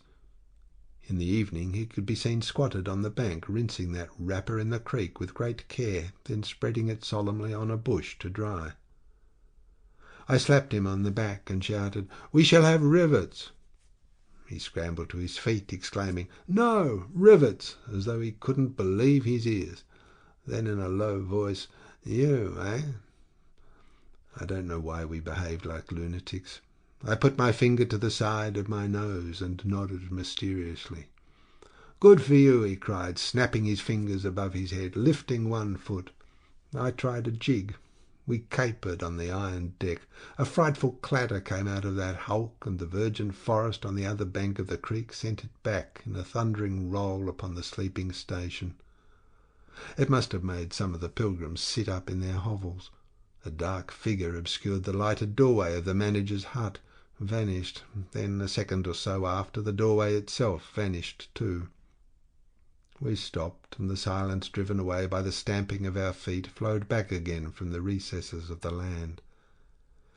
The great wall of vegetation, an exuberant and entangled mass of trunks, branches, leaves, boughs, festoons, motionless in the moonlight, was like a rioting invasion of soundless life, a rolling wave of plants piled up, crested, ready to topple over the creek, to sweep every little man of us out of his little existence.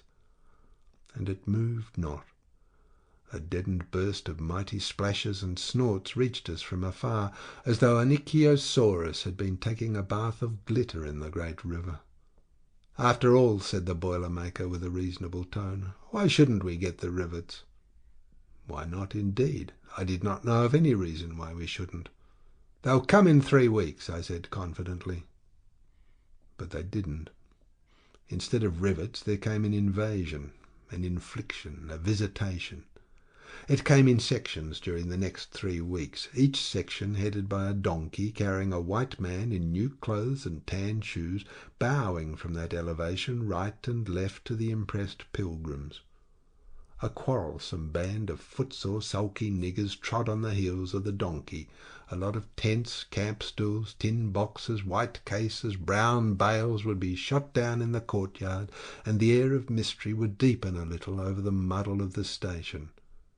5 such instalments came, with their absurd air of disorderly flight, with the loot of innumerable outfit shops and provision stores that one would think they were lugging after a raid into the wilderness for equitable division. It was an inextricable mess of things, decent in themselves, but that human folly made look like the spoils of thieving.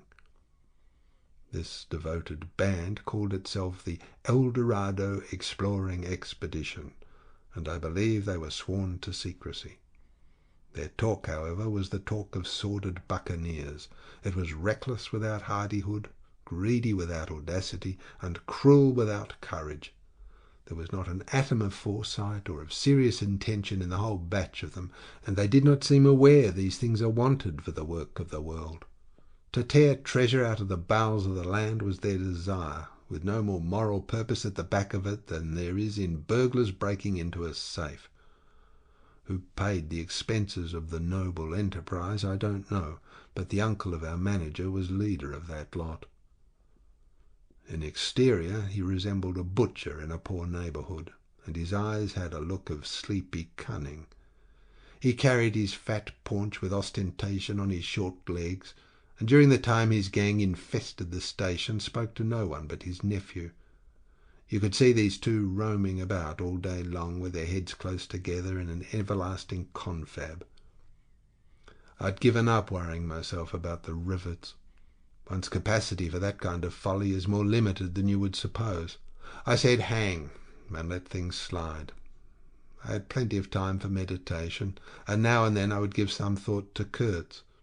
I wasn't very interested in him, no.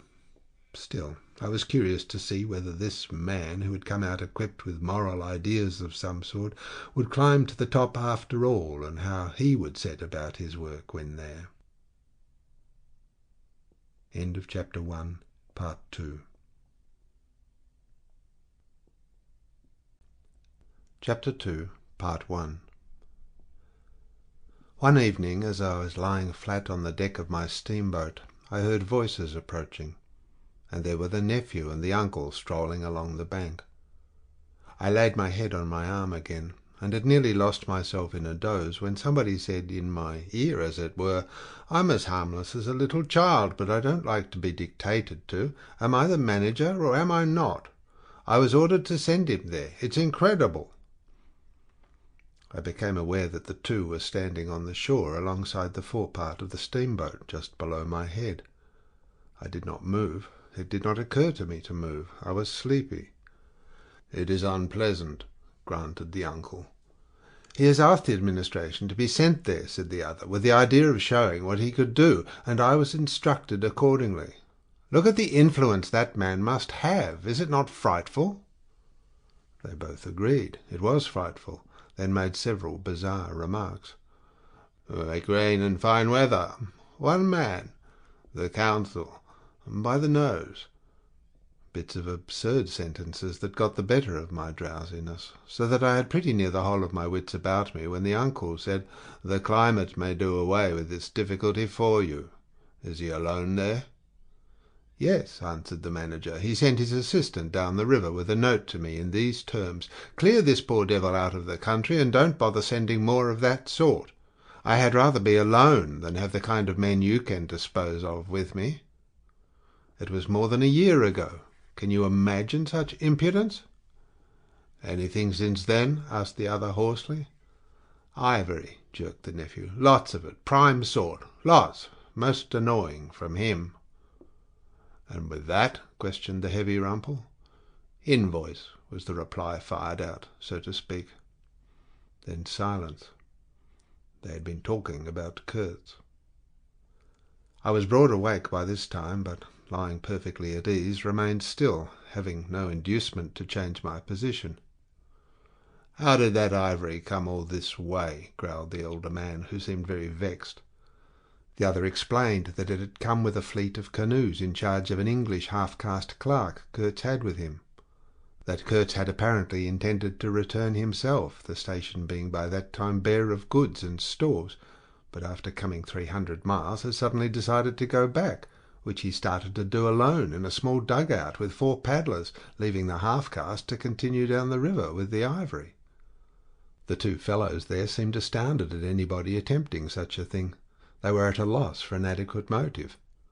As to me, I seemed to see Kurtz for the first time. It was a distinct glimpse. The dugout, 4 paddling savages, and the lone white man turning his back suddenly on the headquarters, on relief, on thoughts of home, perhaps setting his face towards the depths of the wilderness, towards his empty and desolate station. I did not know the motive. Perhaps he was just simply a fine fellow who stuck to his work for its own sake. His name, you understand, had not been pronounced once. He was that man.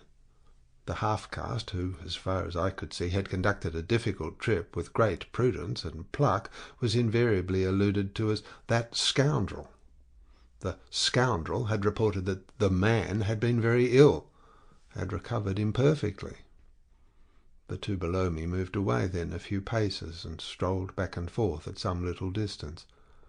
I heard military post, doctor, 200 miles, quite alone now. Unavoidable delays. 9 months, no news. Strange rumours. They approached again just as the manager was saying, "No one, as far as I know, unless a species of wandering trader, a pestilential fellow snapping ivory from the natives." Who was it they were talking about now? I gathered in snatches that this was some man supposed to be in Kurtz district, and of whom the manager did not approve. "We will not be free from unfair competition till one of these fellows is hanged for an example," he said. "Certainly," grunted the other. "Get him hanged. Why not? Anything can be done in this country. That's what I say. Nobody here, you understand, can endanger your position. And why? You stand the climate. You outlast them all. The danger is in Europe. But there, before I left, I took care to—" They moved off and whispered. Then their voices rose again. "The extraordinary series of delays is not my fault. I did my best." The fat man sighed. "Very sad." "And the pestiferous absurdity of his talk," continued the other. "He bothered me enough when he was here. Each station should be like a beacon on the road towards better things, a centre for trade, of course, but also for humanizing, improving, instructing. Conceive you, that ass! And he wants to be manager. No, it's—" Here he got choked by excessive indignation, and I lifted my head the least bit. I was surprised to see how near they were, right under me. I could have spat upon their hats. They were looking on the ground, absorbed in thought. The manager was switching his leg with a slender twig. His sagacious relative lifted his head. "You have been well since you came out this time?" he asked. The other gave a start. "Who? I? Oh, like a charm, like a charm. But the rest, oh, my goodness, all sick. They die so quick, too, that I haven't the time to send them out of the country. It's incredible." Just so," grunted the uncle. "Ah, my boy, trust to this, I say, trust to this." I saw him extend his short flipper of an arm for a gesture that took in the forest, the creek, the mud, the river, seemed to beckon with a dishonouring flourish before the sunlit face of the land, a treacherous appeal to the lurking death, to the hidden evil, to the profound darkness of its heart. It was so startling that I leapt to my feet and looked back at the edge of the forest, as though I had expected an answer of some sort to that black display of confidence. You know the foolish notions that come to one sometimes. The high stillness confronted these 2 figures with its ominous patience, waiting for the passing away of a fantastic invasion. They swore aloud together, out of sheer fright, I believe, then, pretending not to know anything of my existence, turned back to the station. The sun was low, and leaning forward side by side, they seemed to be tugging painfully uphill, their 2 ridiculous shadows of unequal length that trailed behind them slowly over the tall grass without bending a single blade. In a few days the El Dorado expedition went into the patient wilderness that closed upon it as the sea closes over a diver. Long afterwards the news came that all the donkeys were dead. I know nothing as to the fate of the less valuable animals. They, no doubt, like the rest of us, found what they deserved. I did not inquire. I was then rather excited at the prospect of meeting Kurtz very soon. When I say very soon, I mean it comparatively. It was just 2 months from the day we left the creek when we came to the bank below Kurtz's station. Going up that river was like travelling back to the earliest beginnings of the world, when vegetation rioted on the earth and the big trees were kings. An empty stream, a great silence, an impenetrable forest. The air was warm, thick, heavy, sluggish. There was no joy in the brilliance of sunshine. The long stretches of the waterway ran on, deserted, into the gloom of overshadowed distances. On silvery sandbanks, hippos and alligators sunned themselves side by side. The broadening waters flowed through a mob of wooded islands. You lost your way on that river as you would in a desert, and butted all day long against shoals, trying to find the channel, till you thought yourself bewitched and cut off forever from everything you had known once, somewhere far away, in another existence perhaps. There were moments when one's past came back to one, as it will sometimes when you have not a moment to spare for yourself, but it came in the shape of an unrestful and noisy dream, remembered with wonder amongst the overwhelming realities of this strange world of plants and water and silence. And this stillness of life did not in the least resemble a peace. It was the stillness of an implacable force brooding over an inscrutable intention. It looked at you with a vengeful aspect. I got used to it afterwards. I did not see it any more. I had no time. I had to keep guessing at the channel. I had to discern, mostly by inspiration, the signs of hidden banks. I watched for sunken stones. I was learning to clap my teeth smartly before my heart flew out when I shaved by a fluke some infernal sly old snag that would have ripped the life out of the tin pot steamboat and drowned all the pilgrims. I had to keep a lookout for the signs of dead wood we could cut up in the night for next day's steaming. When you have to attend to things of that sort, to the mere incidents of the surface, the reality, I tell you, fades. The inner truth is hidden, luckily. But I felt it all the same. I felt often its mysterious stillness watching me at my monkey tricks, just as it watches you fellows performing on your respective tightropes for, what is it, £0.50 a tumble? "Try to be civil, Marlow," growled a voice, and I knew there were at least one listener awake beside myself. "I beg your pardon. I forgot the heartache which makes up the rest of the price. And indeed, what does the price matter if the trick be well done? You do your tricks very well. And I didn't do badly either, since I managed not to sink that steamboat on my first trip. It's a wonder to me yet. Imagine a blindfolded man set to drive a van over a bad road. I sweated and shivered over that business considerably, I can tell you. After all, for a seaman, to scrape the bottom of the thing that's supposed to float all the time under his care is the unpardonable sin. No one may know of it, but you never forget the thump, eh? A blow on the very heart. You remember it, you dream of it, you wake up at night and think of it, years after, and go hot and cold all over. I don't pretend to say that steamboat floated all the time. More than once she had to wade for a bit, with 20 cannibals splashing around and pushing. We had enlisted some of these chaps on the way for a crew, fine fellows, cannibals, in their place. They were men one could work with, and I'm grateful to them. And after all, they did not eat each other before my face. They had brought along a provision of hippo meat which went rotten and made the mystery of the wilderness stink in my nostrils. Phew! I can sniff it now. I had the manager on board and 3 or 4 pilgrims with their staves, all complete. Sometimes we came upon a station close by the bank, clinging to the skirts of the unknown, and the white men rushing out of a tumble-down hovel with great gestures of joy and surprise and welcome seemed very strange, had the appearance of being held there captive by a spell. The word ivory would ring in the air for a while, and on we went again into the silence, along empty reaches, round the still bends, between the high walls of our winding way, reverberating in hollow claps the ponderous beat of the stern wheel. Trees, millions of trees, massive, immense, running up high, and at their foot, hugging the bank against the stream, crept the little begrimed steamboat, like a sluggish beetle crawling on the floor of a lofty portico. It made you feel very small, very lost. And yet it was not altogether depressing, that feeling. After all, if you were small, the grimy beetle crawled on, which was just what you wanted it to do. Where the pilgrims imagined it crawled to, I don't know. To some place where they expected to get something, I bet. For me, it crawled towards Kurtz exclusively.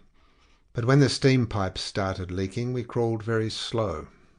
The reaches opened before us and closed behind, as if the forest had stepped leisurely across the water to bar the way for our return. We penetrated deeper and deeper into the heart of darkness. It was very quiet there. At night sometimes the roll of drums behind the curtain of trees would run up the river and remain sustained faintly, as if hovering in the air high over our heads till the first break of day. Whether it meant war, peace, or prayer, we could not tell.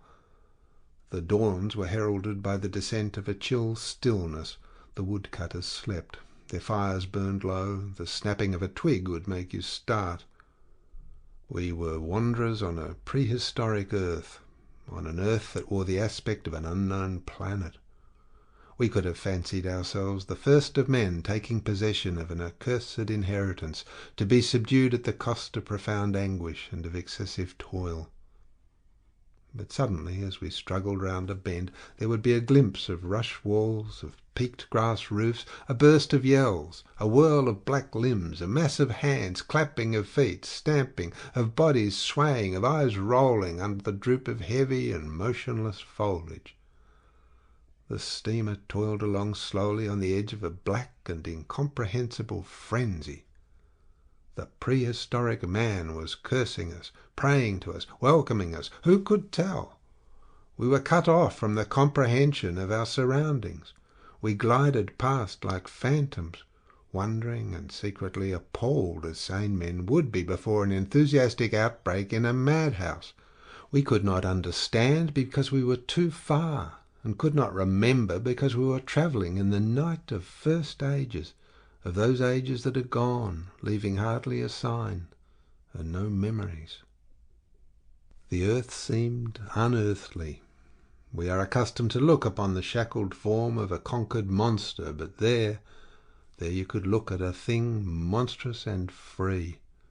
It was unearthly, and the men were... No, they were not inhuman. Well, you know, that was the worst of it, this suspicion of their not being inhuman. It would come slowly to one. They howled and leapt and spun and made horrid faces, but what thrilled you was just the thought of their humanity, like yours, the thought of your remote kinship with this wild and passionate uproar. Ugly, yes, it was ugly enough, but if you were man enough you would admit to yourself that there was in you just the faintest trace of a response to the terrible frankness of that noise, a dim suspicion of there being a meaning in it which you, so remote from the night of first ages, could comprehend. And why not? The mind of man is capable of anything, because everything is in it, all the past as well as all the future.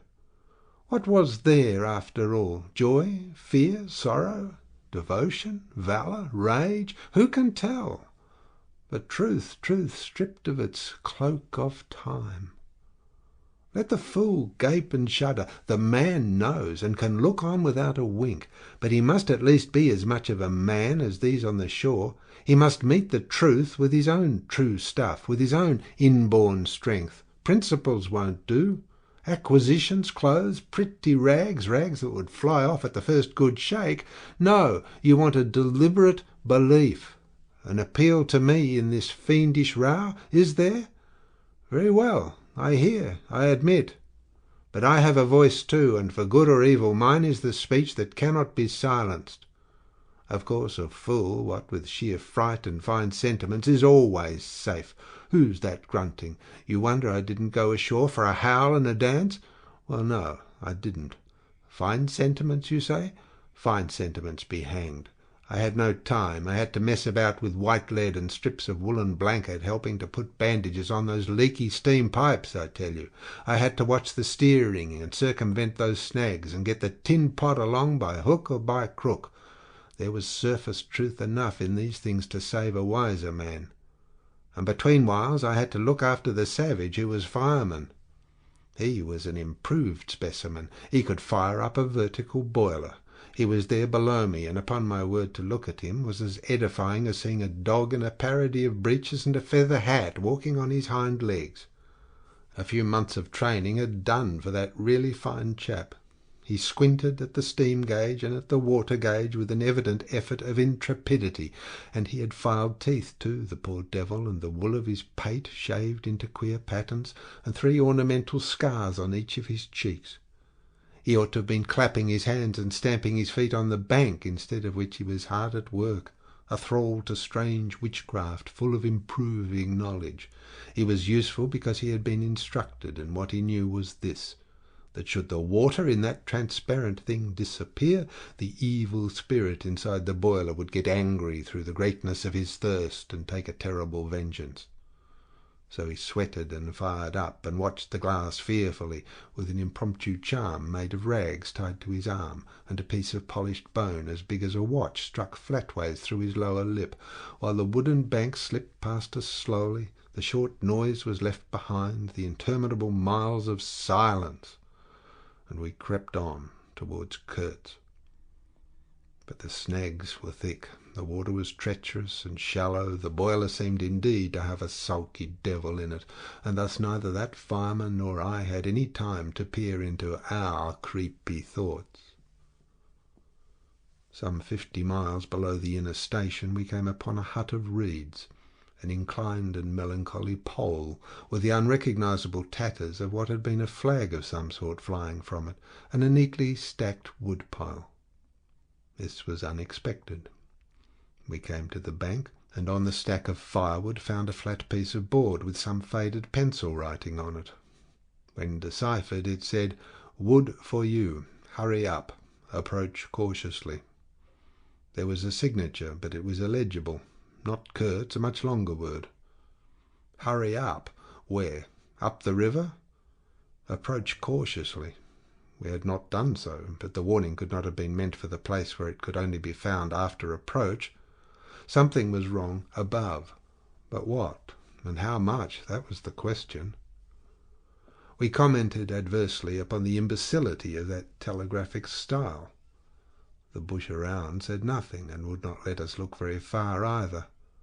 A torn curtain of red twill hung in the doorway of the hut and flapped sadly in our faces. The dwelling was dismantled, but we could see a white man had lived there not very long ago. There remained a rude table, a plank on 2 posts, a heap of rubbish reposed in a dark corner, and by the door I picked up a book. It had lost its covers, and the pages had been thumbed into a state of extremely dirty softness, but the back had been lovingly stitched afresh with white cotton thread, which looked clean yet. It was an extraordinary find. Its title was An Inquiry into Some Points of Seamanship, by a man Towson, some such name, Master in His Majesty's Navy. The matter looked dreary reading enough, with illustrative diagrams and repulsive tables of figures, and the copy was 60 years old. I handled this amazing antiquity with the greatest possible tenderness, lest it should dissolve in my hands. Within, Towson or Towser was inquiring earnestly into the breaking strain of ships' chains and tackles and other such matters. Not a very enthralling book, but at the first glance you could see there was a singleness of intention, an honest concern for the right way of going to work, which made these humble pages, thought out so many years ago, luminous with another than a professional light. The simple old sailor, with his talk of chains and purchases, made me forget the jungle and the pilgrims in a delicious sensation of having come upon something unmistakably real. Such a book being there was wonderful enough, but still more astounding were the notes pencilled in the margin, and plainly referring to the text. I couldn't believe my eyes. They were in cipher. Yes, it looked like cipher. Fancy a man lugging with him a book of that description into this nowhere, and studying it, and making notes in cipher at that. It was an extravagant mystery. I had been dimly aware for some time of a worrying noise, and when I lifted my eyes I saw the woodpile was gone, and the manager, aided by all the pilgrims, was shouting at me from the riverside. I slipped the book into my pocket. I assure you, to leave off reading was like tearing myself away from the shelter of an old and solid friendship. I started the lame engine ahead. "It must be this miserable trader, this intruder," exclaimed the manager, looking back malevolently at the place we had left. "He must be English," I said. "It will not save him from getting into trouble if he is not careful," muttered the manager darkly. I observed with assumed innocence that no man was safe from trouble in this world. The current was more rapid now. The steamer seemed at her last gasp. The stern wheel flopped languidly, and I caught myself listening on tiptoe for the next beat of the boat, for in sober truth I expected the wretched thing to give up every moment. It was like watching the last flickers of a life. But still we crawled. Sometimes I would pick out a tree a little way ahead to measure our progress towards Kurtz by, but I lost it invariably before we got abreast. To keep the eyes so long on one thing was too much for human patience. The manager displayed a beautiful resignation. I fretted and fumed, and took to arguing with myself whether or no I would talk openly with Kurtz, but before I could come to any conclusion, it occurred to me that my speech or my silence, indeed any action of mine, would be a mere futility. What did it matter what anyone knew or ignored? What did it matter who was manager? One gets sometimes such a flash of insight. The essentials of this affair lay deep under the surface, beyond my reach, and beyond my power of meddling. Towards the evening of the second day we judged ourselves about 8 miles from Kurtz's station. I wanted to push on, but the manager looked grave, and told me the navigation up there was so dangerous that it would be advisable, the sun being very low already, to wait where we were till next morning. Moreover, he pointed out that if the warning to approach cautiously were to be followed, we must approach in daylight, not at dusk or in the dark. This was sensible enough.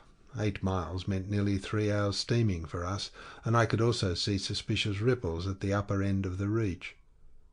Nevertheless, I was annoyed beyond expression at the delay, and most unreasonably too, since one night more could not matter much after so many months.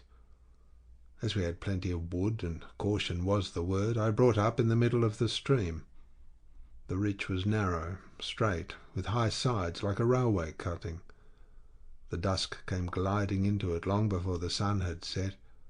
The current ran smooth and swift, but a dumb immobility sat on the banks. The living trees, lashed together by the creepers, and every living bush of the undergrowth might have been changed into stone, even to the slenderest twig, to the lightest leaf. It was not sleep. It seemed unnatural, like a state of trance. Not the faintest sound of any kind could be heard. You looked on, amazed, and began to suspect yourself of being deaf. And then the night came suddenly and struck you blind as well. About 3 in the morning some large fish leapt, and a loud splash made me jump as though a gun had been fired. When the sun rose there was a white fog, very warm and clammy, and more blinding than the night. It did not shift or drive, it was just there, standing all around you like something solid. At 8 or 9 perhaps it lifted as a shutter lifts. We had a glimpse of the towering multitude of trees, of the immense matted jungle with the blazing little ball of the sun hanging over it, all perfectly still, and then the white shutter came down again, smoothly, as if sliding in greased grooves. I ordered the chain, which we had begun to heave in, to be paid out again. Before it stopped running with a muffled rattle, a cry, a very loud cry, as of infinite desolation, soared slowly in the opaque air. It ceased.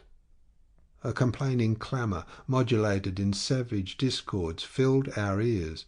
The sheer unexpectedness of it made my hair stir under my cap. I don't know how it struck the others. To me it seemed as though the mist itself had screamed, so suddenly and apparently from all sides at once did this tumultuous and mournful uproar arise. It culminated in a hurried outbreak of almost intolerably excessive shrieking, which stopped short, leaving us stiffened in a variety of silly attitudes and obstinately listening to the nearly as appalling and excessive silence. "Good God, what is the meaning?" stammered at my elbow one of the pilgrims, a little fat man with sandy hair and red whiskers, who wore side-spring boots and pink pyjamas tucked into his socks.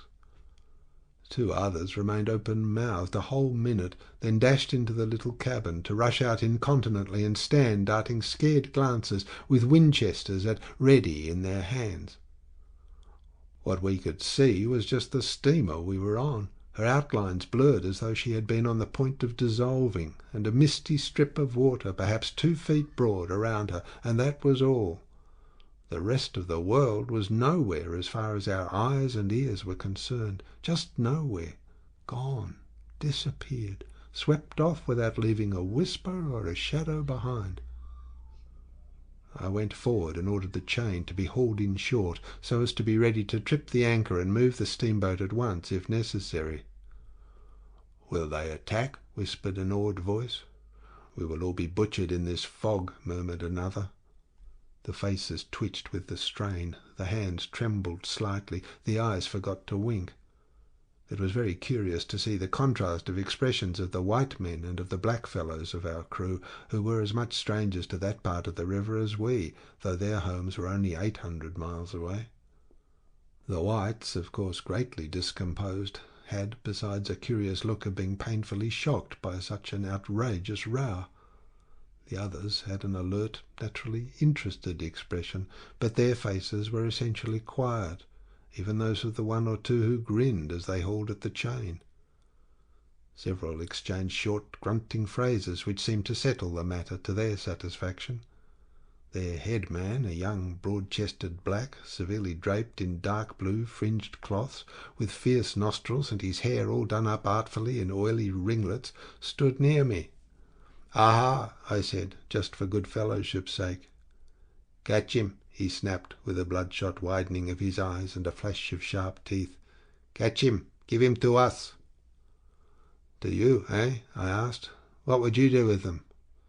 "Eat him," he said curtly, and leaning his elbow on the rail, looked out into the fog in a dignified and profoundly pensive attitude.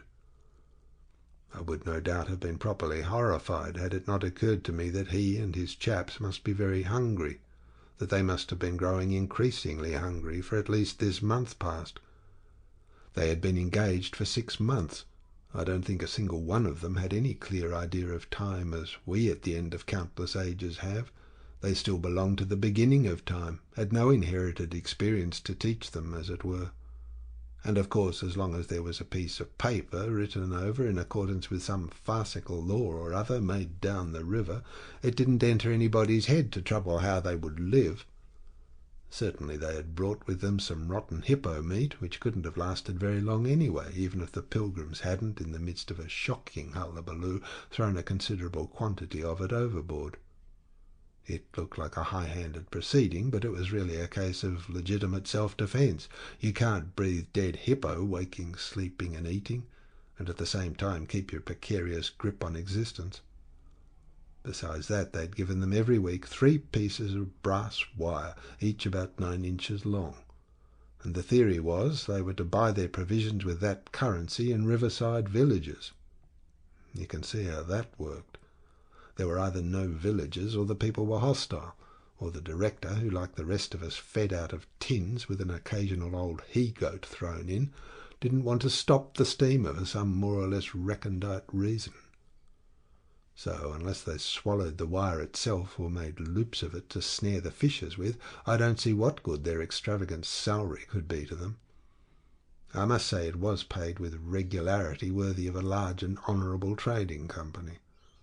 For the rest, the only thing to eat, though it didn't look eatable in the least, I saw in their possession, was a few lumps of some stuff like half-cooked dough of a dirty lavender colour they kept wrapped in leaves, and now and then swallowed a piece of, but so small that it seemed done more for the look of the thing than for any serious purpose of sustenance.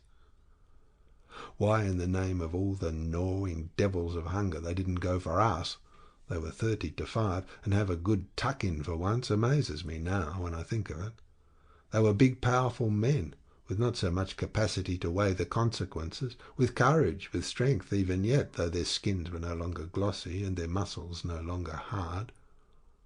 And I saw that something restraining, one of those human secrets that baffle probability, had come into play there.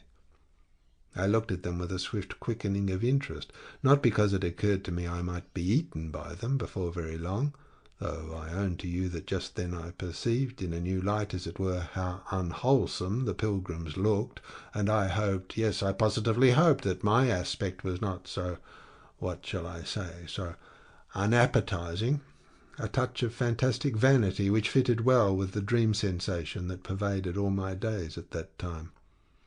Perhaps I had a little fever too. One can't live with one's finger everlastingly on one's pulse. I had often a little fever, or a little touch of other things, the playful paw-strokes of the wilderness, the preliminary trifling before the more serious onslaught which came in due course. Yes, I looked on them as you would look on any human being, with a curiosity of their impulses, motives, capacities, weaknesses, when brought to the test of an inexorable physical necessity. Restraint? What possible restraint? Was it superstition, disgust, patience, fear, or some kind of primitive honour? No fear can stand up to hunger. No patience can wear it out. Disgust simply does not exist where hunger is, and as to superstition, beliefs, and what you may call principles, they are less than chaff in a breeze. Don't you know the devilry of lingering starvation, its exasperating torment, its black thoughts, its sombre and brooding ferocity? Well, I do. It takes a man all his inborn strength to fight hunger properly. It's really easier to face bereavement, dishonour, and the perdition of one's soul than this kind of prolonged hunger. Sad, but true. And these chaps, too, had no earthly reason for any kind of scruple. Restraint? I would just as soon have expected restraint from a hyena prowling amongst the corpses of a battlefield. But there was the fact facing me, the fact dazzling, to be seen like the foam on the depths of the sea, like a ripple on an unfathomable enigma, a mystery greater, when I thought of it, than the curious, inexplicable note of desperate grief in this savage clamour that had swept by us on the river bank, behind the blind whiteness of the fog. Two pilgrims were quarrelling in hurried whispers as to which bank. Left? No, how can you? Right, of course. It is very serious, said the manager's voice behind me. I would be desolated if anything should happen to Mr. Kurtz before we came up. I looked at him and had not the slightest doubt he was sincere. He was just the kind of man who would wish to preserve appearances. That was his restraint. But when he muttered something about going on at once, I did not even take the trouble to answer him. I knew, and he knew, that it was impossible. Were we to let go our hold of the bottom, we would be absolutely in the air, in space. We wouldn't be able to tell where we were going to, whether up or downstream or across, till we fetched against one bank or the other, and then we wouldn't know at first which it was. Of course I made no move. I had no mind for a smash-up. You couldn't imagine a more deadly place for a shipwreck. Whether we drowned at once or not, we were sure to perish speedily in one way or another. I authorize you to take all the risks, he said after a short silence. I refuse to take any, I said shortly, which was just the answer he expected, though its tone might have surprised him. Well, I must defer to your judgment. You are captain, he said with marked civility. I turned my shoulder to him in sign of my appreciation and looked into the fog. How long would it last? It was the most hopeless lookout. The approach to this Kurtz, grubbing for ivory in the wretched bush, was beset by as many dangers as though he had been an enchanted princess sleeping in a fabulous castle. Will they attack, do you think? Asked the manager in a confidential tone. I did not think they would attack, for several obvious reasons. The thick fog was one.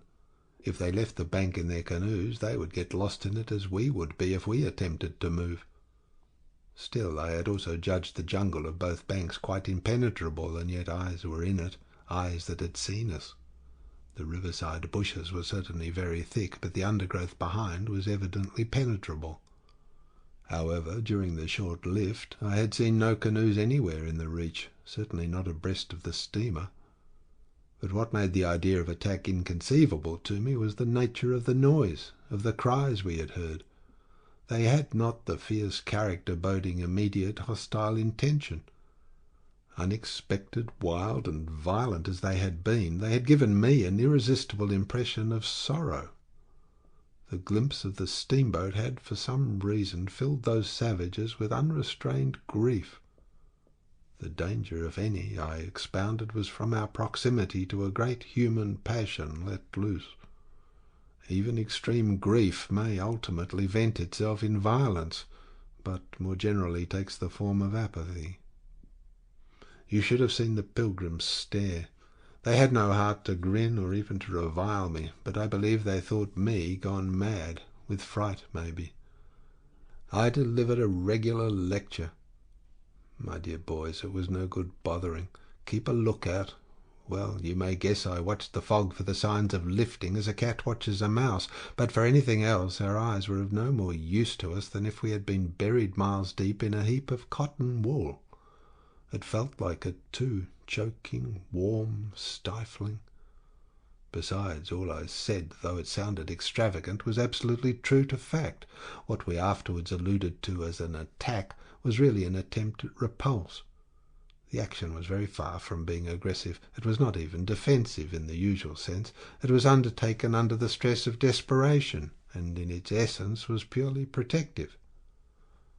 It developed itself, I should say, 2 hours after the fog lifted, and its commencement was at a spot, roughly speaking, about 1.5 miles below Kurtz's station.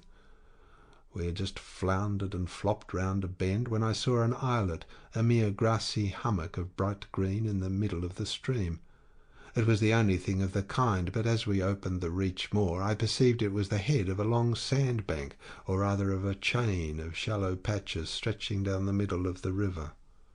They were discoloured, just awash, and the whole lot was seen just under the water, exactly as a man's backbone is seen running down the middle of his back under the skin. Now, as far as I did see, I could go to the right or to the left of this. I didn't know either channel, of course. The banks looked pretty well alike. The depth appeared the same, but as I had been informed the station was on the west side, I naturally headed for the Western Passage. End of Chapter 2, Part 1. Chapter 2, Part 2. No sooner had we fairly entered it than I became aware it was much narrower than I had supposed. To the left of us there was the long, uninterrupted shoal, and to the right a high, steep bank, heavily overgrown with bushes. Above the bush the trees stood in serried ranks. The twigs overhung the current thickly, and from distance to distance a large limb of some tree projected rigidly over the stream. It was then well on in the afternoon. The face of the forest was gloomy, and a broad strip of shadow had already fallen on the water. In this shadow we steamed up, very slowly, as you may imagine. I sheered her well inshore, the water being deepest near the bank, as the sounding pole informed me. One of my hungry and forbearing friends was sounding in the bows just below me. This steamboat was exactly like a decked scow. On the deck there were 2 little teakwood houses with doors and windows. The boiler was in the fore end, and the machinery right astern. Over the whole there was a light roof supported on stanchions. The funnel projected through that roof, and in front of the funnel a small cabin built of light planks served for a pilot-house. It contained a couch, 2 camp stools, a loaded Martini Henry leaning in one corner, a tiny table, and the steering wheel.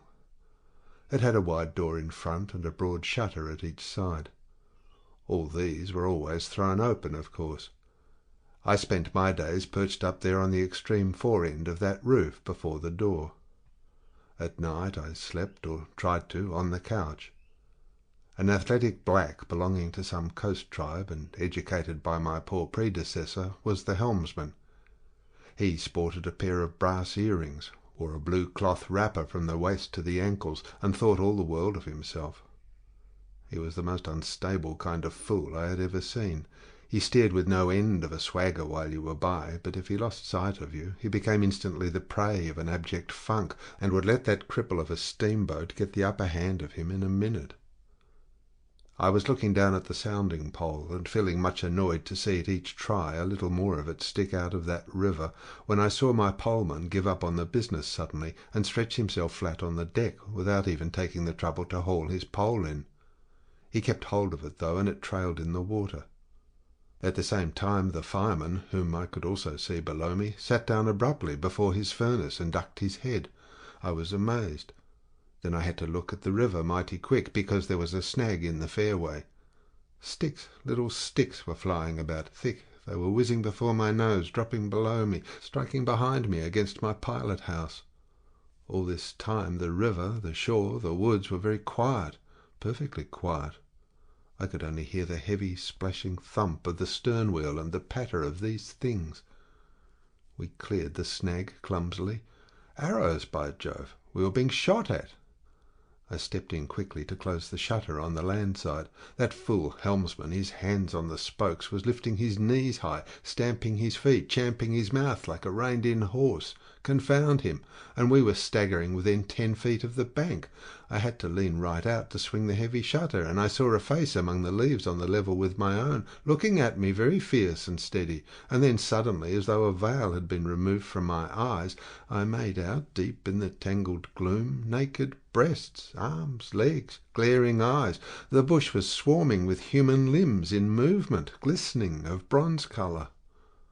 The twigs shook, swayed, and rustled. The arrows flew out of them, and then the shutter came to. "Steer her straight," I said to the helmsman.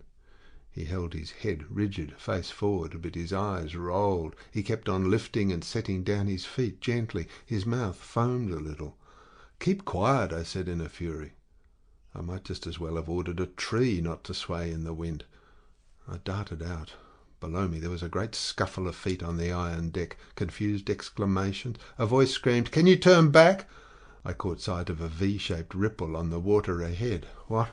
Another snag! A fusillade burst out under my feet. The Pilgrims had opened with their Winchesters and were simply squirting lead into that bush. A deuce of a lot of smoke came up and drove slowly forward. I swore at it. Now I couldn't see the ripple or the snag either. I stood in the doorway peering, and the arrows came in swarms. They might have been poisoned, but they looked as though they wouldn't kill a cat. The bush began to howl. Our woodcutters raised a warlike whoop. The report of a rifle just at my back deafened me. I glanced over my shoulder, and the pilot house was yet full of noise and smoke when I made a dash at the wheel. The fool nigger had dropped everything to throw the shutter open and let off that Martini Henry. He stood before the wide opening, glaring, and I yelled at him to come back, while I straightened the sudden twist out of that steamboat. There was no room to turn, even if I had wanted to. The snag was somewhere very near ahead in that confounded smoke. There was no time to lose, so I just crowded her into the bank, right into the bank where I knew the water was deep. We tore slowly along the overhanging bushes in a whirl of broken twigs and flying leaves. The fusillade below stopped short, as I had foreseen it would when the squirts got empty. I threw my head back to a glinting whiz that traversed the pilot house, in at one shutter hole and out at the other. Looking past that mad helmsman who was shaking the empty rifle and yelling at the shore, I saw vague forms of men running bent double, leaping, gliding, distinct, incomplete, evanescent. Something big appeared in the air before the shutter. The rifle went overboard, and the man stepped back swiftly, looked at me over his shoulder in an extraordinary, profound, familiar manner, and fell upon my feet. The side of his head hit the wheel twice, and the end of what appeared a long cane clattered round and knocked over a little camp-stool. It looked as though, after wrenching that thing from somebody ashore, he had lost his balance in the effort. The thin smoke had blown away. We were clear of the snag, and looking ahead I could see that in another 100 yards or so I would be free to sheer off away from the bank, but my feet felt so very warm and wet that I had to look down.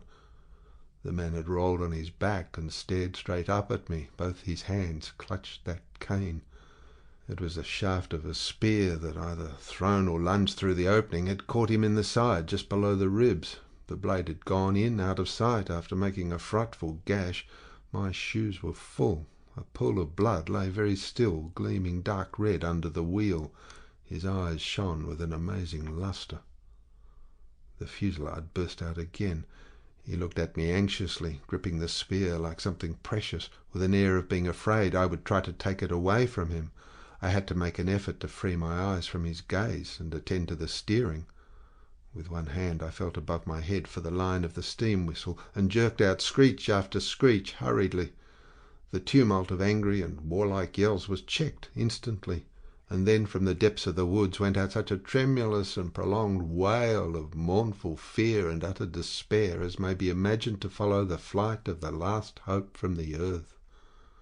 There was a great commotion in the bush. The shower of arrows stopped. A few dropping shots rang out sharply, then silence, in which the languid beat of the stern wheel came plainly to my ears. I put the helm hard a starboard at the moment when the pilgrim in pink pyjamas, very hot and agitated, appeared in the doorway. "The manager sends me," he began in an official tone, and stopped short. "Good God," he said, glaring at the wounded man. We two whites stood over him, and his lustrous and inquiring glance enveloped us both. I declare it looked as though he would presently put to us some questions in an understandable language, but he died without uttering a sound, without moving a limb, without twitching a muscle. Only in the very last moment, as though in response to some sign we could not see, to some whisper we could not hear, he frowned heavily, and that frown gave to his black death mask an inconceivably sombre, brooding, and menacing expression. The lustre of inquiring glance faded swiftly into vacant glassiness. "Can you steer?" I asked the agent eagerly. He looked very dubious, but I made a grab at his arm, and he understood at once I meant him to steer, whether or no. To tell you the truth, I was morbidly anxious to change my shoes and socks. "He's dead," murmured the fellow, immensely impressed. "No doubt about it," said I, tugging like mad at the shoelaces. "And by the way, I suppose Mr. Kurtz is dead as well by this time." For the moment that was the dominant thought.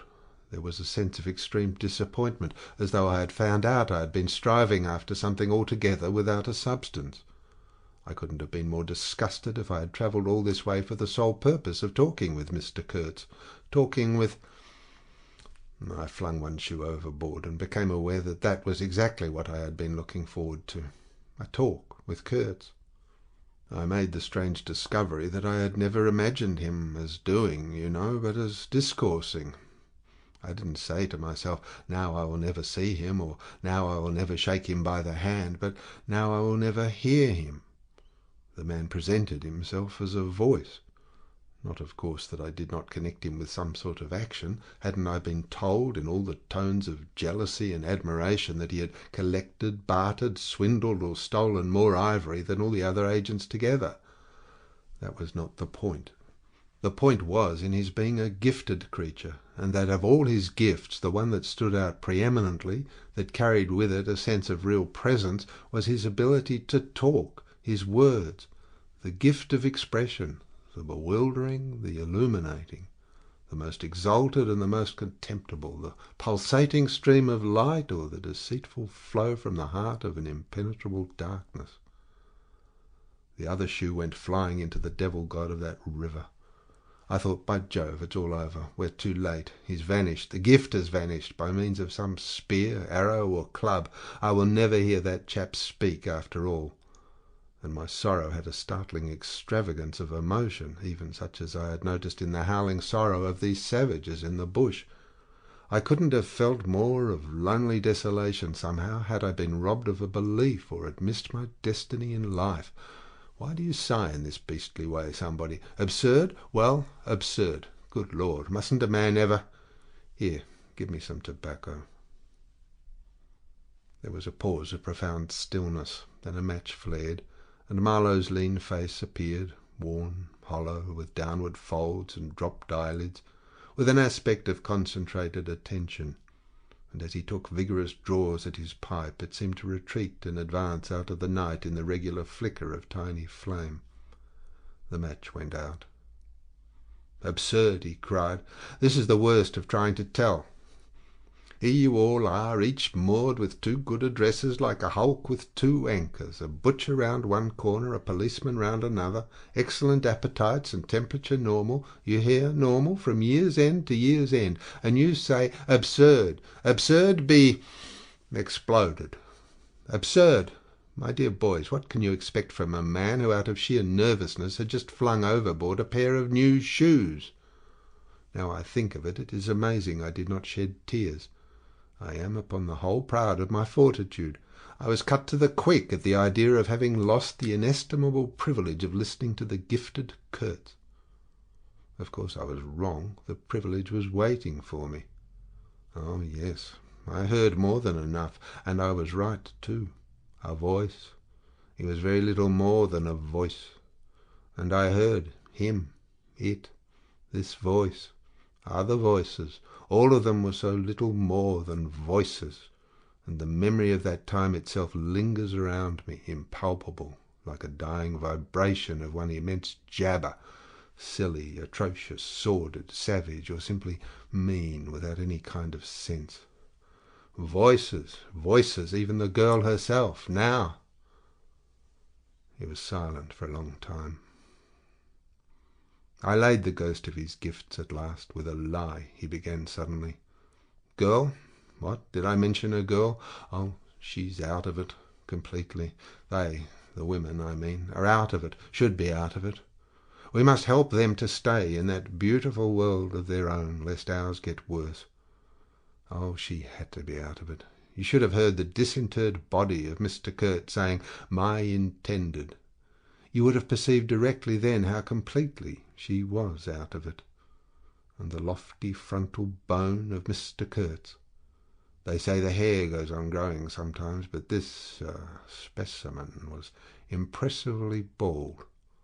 The wilderness had patted him on the head, and behold, it was like a ball, an ivory ball. It had caressed him, and lo, he had withered. It had taken him, loved him, embraced him, got into his veins, consumed his flesh, and sealed his soul to its own by the inconceivable ceremonies of some devilish initiation.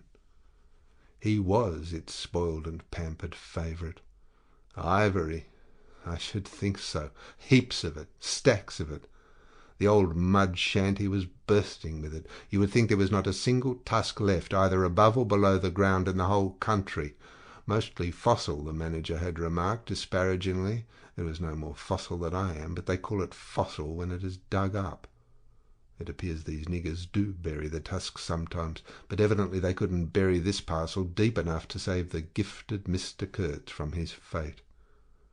We filled the steamboat with it, and had to pile a lot on the deck. Thus he could see and enjoy as long as he could see, because the appreciation of this favour had remained with him to the last. You should have heard him say, "My ivory." Oh yes, I heard him.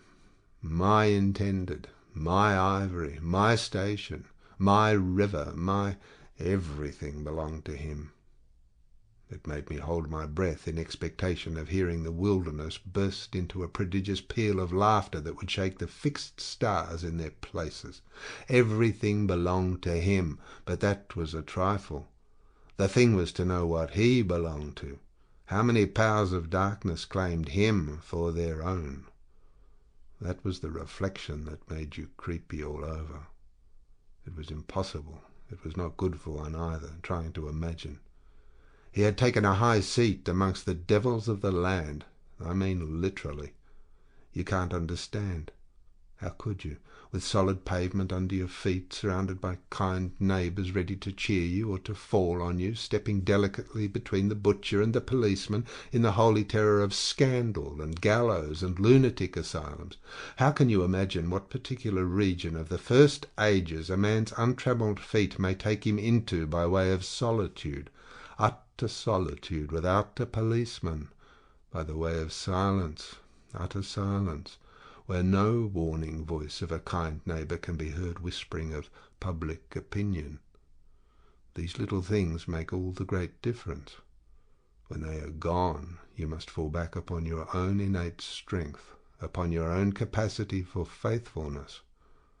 Of course, you may be too much of a fool to go wrong, too dull even to know you are being assaulted by the powers of darkness. I take it no fool ever made a bargain for his soul with the devil. The fool is too much of a fool, or the devil too much of a devil, I don't know which. Or you may be such a thunderingly exalted creature as to be altogether deaf and blind to anything but heavenly sights and sounds. Then the earth for you is only a standing place, and whether to be like this is your loss or your gain, I won't pretend to say. But most of us are neither one nor the other. The earth for us is a place to live in, where we must put up with sights, with sounds, with smells too, by Jove, breathe dead hippos, so to speak, and not be contaminated. And there, don't you see, your strength comes in, the faith in your ability for the digging of unostentatious holes to bury the stuff in, your power of devotion, not to yourself, but to an obscure, back-breaking business. And that's difficult enough. Mind, I'm not trying to excuse or even explain. I'm trying to account to myself for Mr. Kurtz, for the shade of Mr. Kurtz. This initiated wraith from the back of nowhere honoured me with its amazing confidence before it vanished altogether. This was because it could speak English to me. The original Kurtz had been educated partly in England, and, as he was good enough to say himself, his sympathies were in the right place. His mother was half English, his father was half French. All Europe contributed to the making of Kurtz.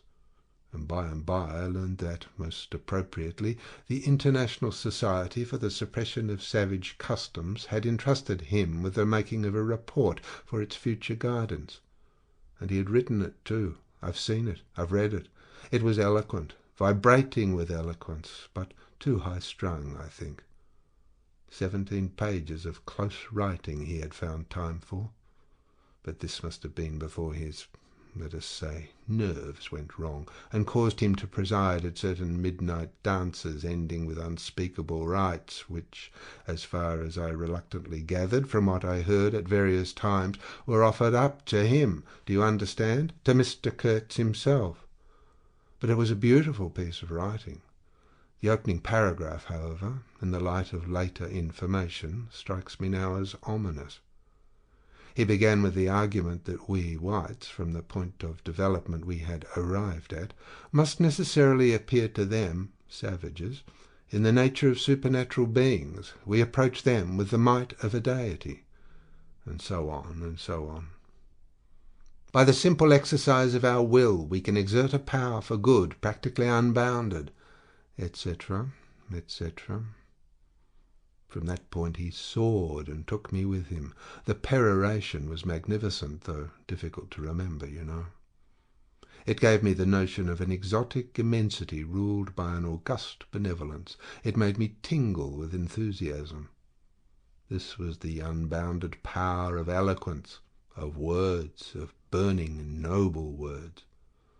There were no practical hints to interrupt the magic current of phrases, unless a kind of note at the foot of the last page, scrawled evidently much later in an unsteady hand, may be regarded as the exposition of a method. It was very simple, and at the end of that moving appeal to every altruistic sentiment, it blazed at you, luminous and terrifying like a flash of lightning in a serene sky. Exterminate all the brutes. The curious part was that he had apparently forgotten all about that valuable postscriptum, because later on, when he, in a sense, came to himself, he repeatedly entreated me to take good care of my pamphlet, he called it, as it was sure to have in the future a good influence upon his career.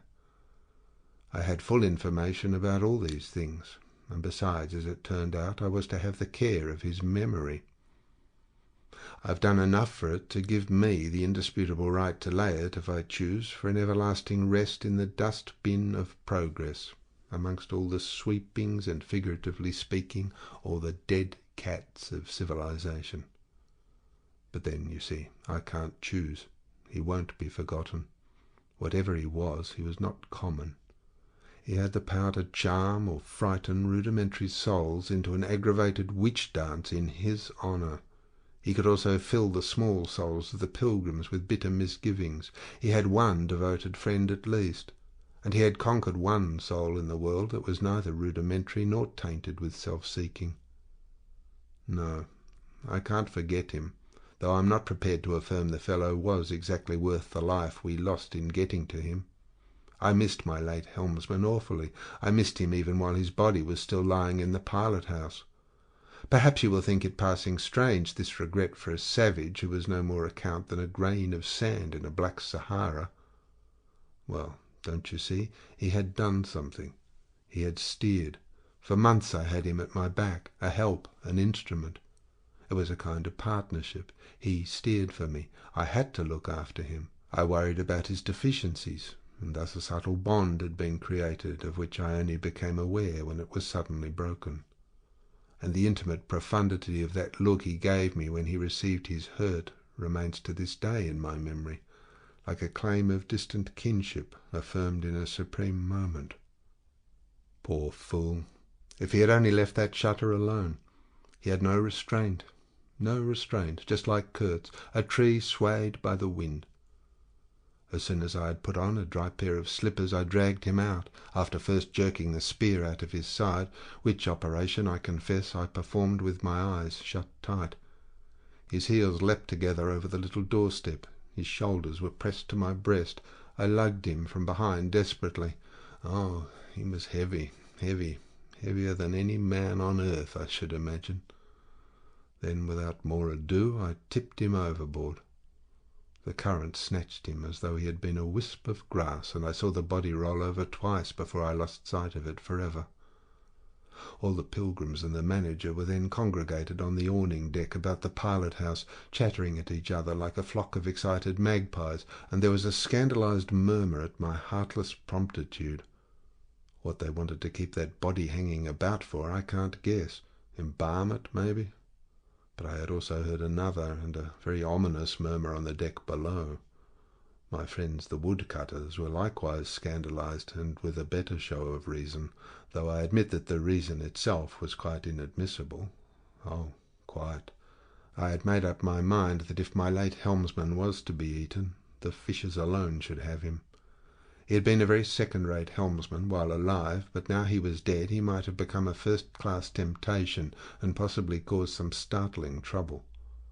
Besides, I was anxious to take the wheel, the man in pink pyjamas showing himself a hopeless duffer at the business. This I did directly the simple funeral was over.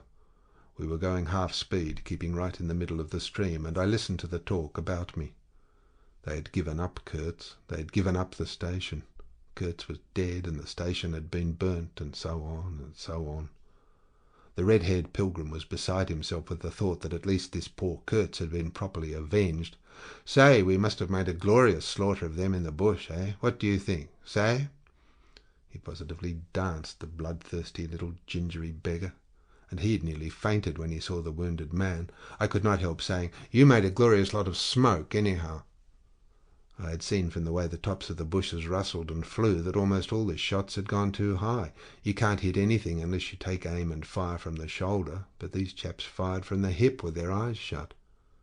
The retreat, I maintained, and I was right, was caused by the screechings of the steam whistle. Upon this they forgot Kurtz and began to howl at me with indignant protests. The manager stood by the wheel, murmuring confidentially about the necessity of getting well away down the river before dark at all events, when I saw in the distance a clearing on the riverside and the outlines of some sort of building. "What's this?" I asked. He clapped his hands in wonder. "The station!" he cried. I edged in at once, still going half-speed. Through my glasses I saw the slope of a hill interspersed with rare trees and perfectly free from undergrowth. A long decaying building on the summit was half buried in the high grass. The large holes in the peak roof gaped black from afar. The jungle and the woods made a background.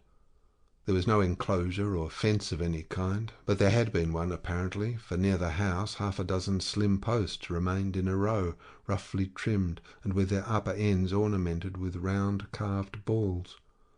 The rails, or whatever there had been between, had disappeared.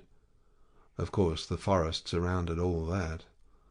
The river bank was clear. and on the water side I saw a white man under a hat like a cartwheel, beckoning persistently with his whole arm. Examining the edge of the forest above and below, I was almost certain I could see movement, human forms gliding here and there. I steamed past prudently, then stopped the engines and let her drift down. The man on the shore began to shout, urging us to land. "We have been attacked!" screamed the manager. I know, it's all right," yelled back the other, as cheerful as you please. "Come along, it's all right, I am glad." His aspect reminded me of something I had seen, something funny I had seen somewhere. As I manoeuvred to get alongside, I was asking myself, what does this fellow look like? Suddenly I got it. He looked like a harlequin. His clothes had been made of some stuff that was brown holland, presumably, but it was covered with patches all over, with bright patches, blue, red, and yellow, patches on the back, patches on the front, patches on the elbows, on knees, coloured binding round his jacket, scarlet edging at the bottom of his trousers, and the sunshine made him look extremely gay and wonderfully neat withal, because you could see how beautifully all this patching had been done. A beardless, boyish face, very fair, no features to speak of, nose peeling, little blue eyes, smiles and frowns chasing each other over that open countenance like sunshine and shadow on a wind-swept plain. "Look out, Captain," he cried. "There's a snag lodged in there last night." What, another snag? I confess I swore shamefully. I had nearly holed my cripple to finish off that charming trip. The harlequin on the bank turned his little pug nose up to me. "You're English?" he asked, all smiles. "Are you?" I shouted from the wheel. The smiles vanished, and he shook his head as if sorry for my disappointment. Then he brightened up. "Never mind," he cried encouragingly. "Are we in time?" I asked. "He is up there," he replied with a toss of the head up the hill, and becoming gloomy all of a sudden. His face was like the autumn sky, overcast one moment and bright the next. When the manager, escorted by the pilgrims, all of them armed to the teeth, had gone to the house, this chap came on board. "I say, I don't like this. These natives are in the bush," I said. He assured me earnestly it was all right. "They are simple people," he added. "Well, I'm glad you came. It took me all my time to keep them off." "But you said it was all right," I cried.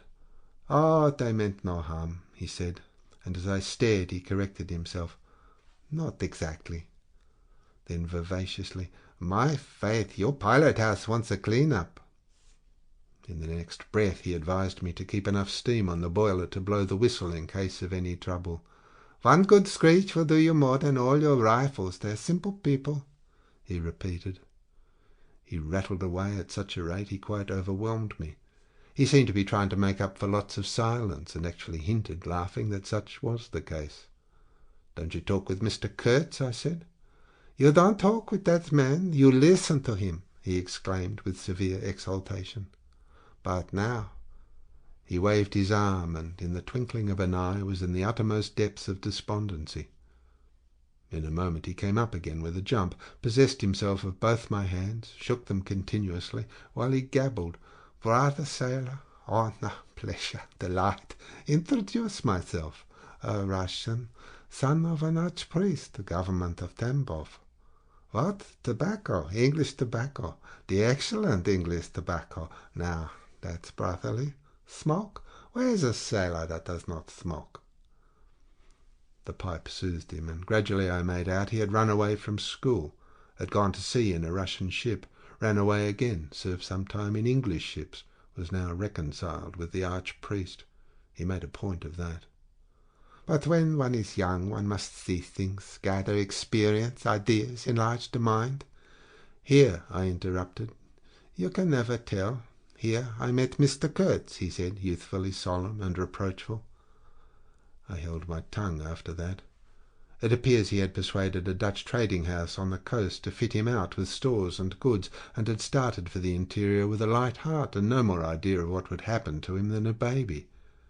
He had been wandering about that river for nearly 2 years alone, cut off from everybody and everything. "I am not so young as I look. I am 25, he said.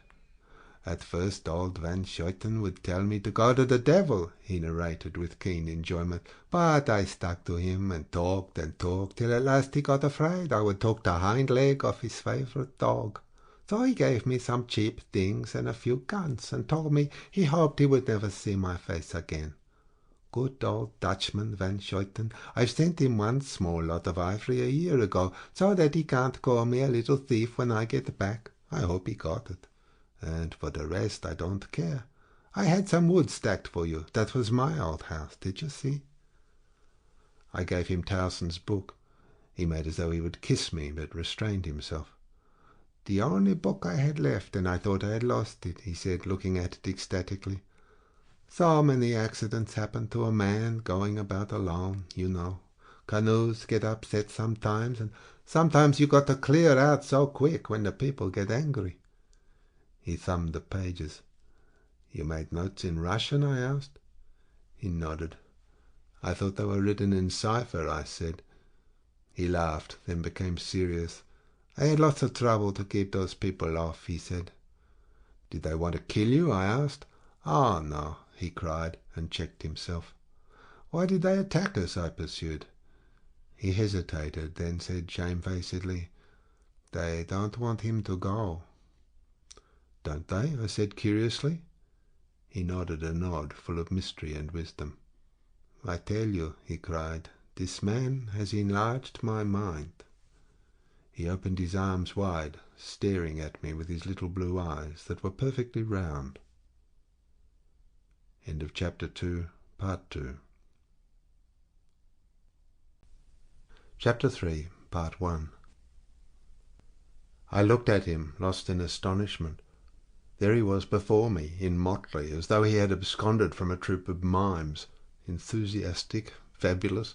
His very existence was improbable, inexplicable, and altogether bewildering. He was an insoluble problem. It was inconceivable how he had existed, how he had succeeded in getting so far, how he had managed to remain, why he did not instantly disappear. I went a little farther, he said, then still a little farther, till I had gone so far that I don't know how I'll ever get back. Never mind, plenty time. I can manage. You take Kurtz away, quick, quick, I tell you.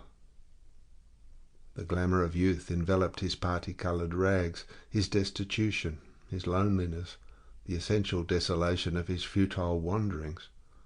For months, for years, his life hadn't been worth a day's purchase, and there he was, gallantly, thoughtlessly alive, to all appearances indestructible, solely by the virtue of his few years and of his unreflecting audacity. I was seduced into something like admiration, like envy. Glamour urged him on, glamour kept him unscathed. He surely wanted nothing from the wilderness but space to breathe in and to push on through. His need was to exist, and to move onwards at the greatest possible risk and with a maximum of privation. If the absolutely pure, uncalculating, unpractical spirit of adventure had ever ruled a human being, it ruled this bespatched youth. I almost envied him the possession of this modest and clear flame. It seemed to have consumed all thought of self so completely that even while he was talking to you, you forgot that it was he, the man before your eyes, who had gone through these things. I did not envy him his devotion to Kurtz, though. He had not meditated over it. It came to him, and he accepted it with a sort of eager fatalism. I must say that to me it appeared about the most dangerous thing in every way he had come upon so far. They had come together unavoidably like two ships becalmed near each other and lay rubbing sides at last. I suppose Kurtz wanted an audience, because on a certain occasion, when encamped in the forest, they had talked all night, or more probably Kurtz had talked. We talked of everything, he said, quite transported at the recollection. I forgot there was such a thing as sleep. The night did not seem to last an hour. Everything, of love, too. Ah, he talked to you of love, I said, much amused. It isn't what you think, he cried, almost passionately. It was in general. He made me see things. He threw his arms up, We were on deck at the time, and the headman of my woodcutters, lounging nearby, turned upon him his heavy and glittering eyes.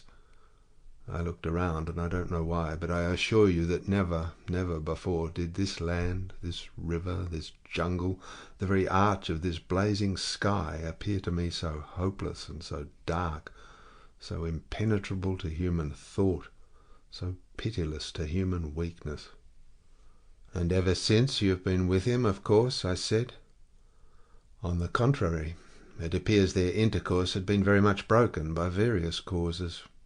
He had, as he informed me proudly, managed to nurse Kurtz through 2 illnesses. He alluded to it as though you would to some risky feat, but as a rule Kurtz wandered alone, far in the depth of the forest. Very often, coming to this station, I had to wait days and days before he would turn up," he said. "Ah, it was worth waiting for, sometimes." "What was he doing? Exploring, or what?" I asked. "Oh, yes, of course." He had discovered lots of villages, a lake too. He did not know exactly in what direction. It was dangerous to inquire too much, but mostly his expeditions had been for ivory. "But he had no goods to trade with by that time," I objected. "There's a good lot of cartridges left even yet," he answered, looking away. "To speak plainly, he raided the country," I said. He nodded. "Not alone, surely." He muttered something about the villages round that lake. "Kurtz got the tribe to follow him, did he?" I suggested. He fidgeted a little. "They adored him," he said. The tone of these words was so extraordinary that I looked at him searchingly. It was curious to see his mingled eagerness and reluctance to speak of Kurtz. The man filled his life, occupied his thoughts, swayed his emotions. "What can you expect?" he burst out. "He came to them with thunder and lightning, you know, and they had never seen anything like it, and very terrible. He could be very terrible. You can't judge Mr. Kurtz as you would an ordinary man.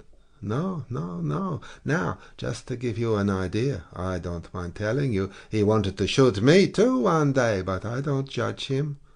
"Shoot you?" I cried. "What for?" "Well, I had a small lot of ivory the chief of that village near my house gave me. You see, I used to shoot game for them.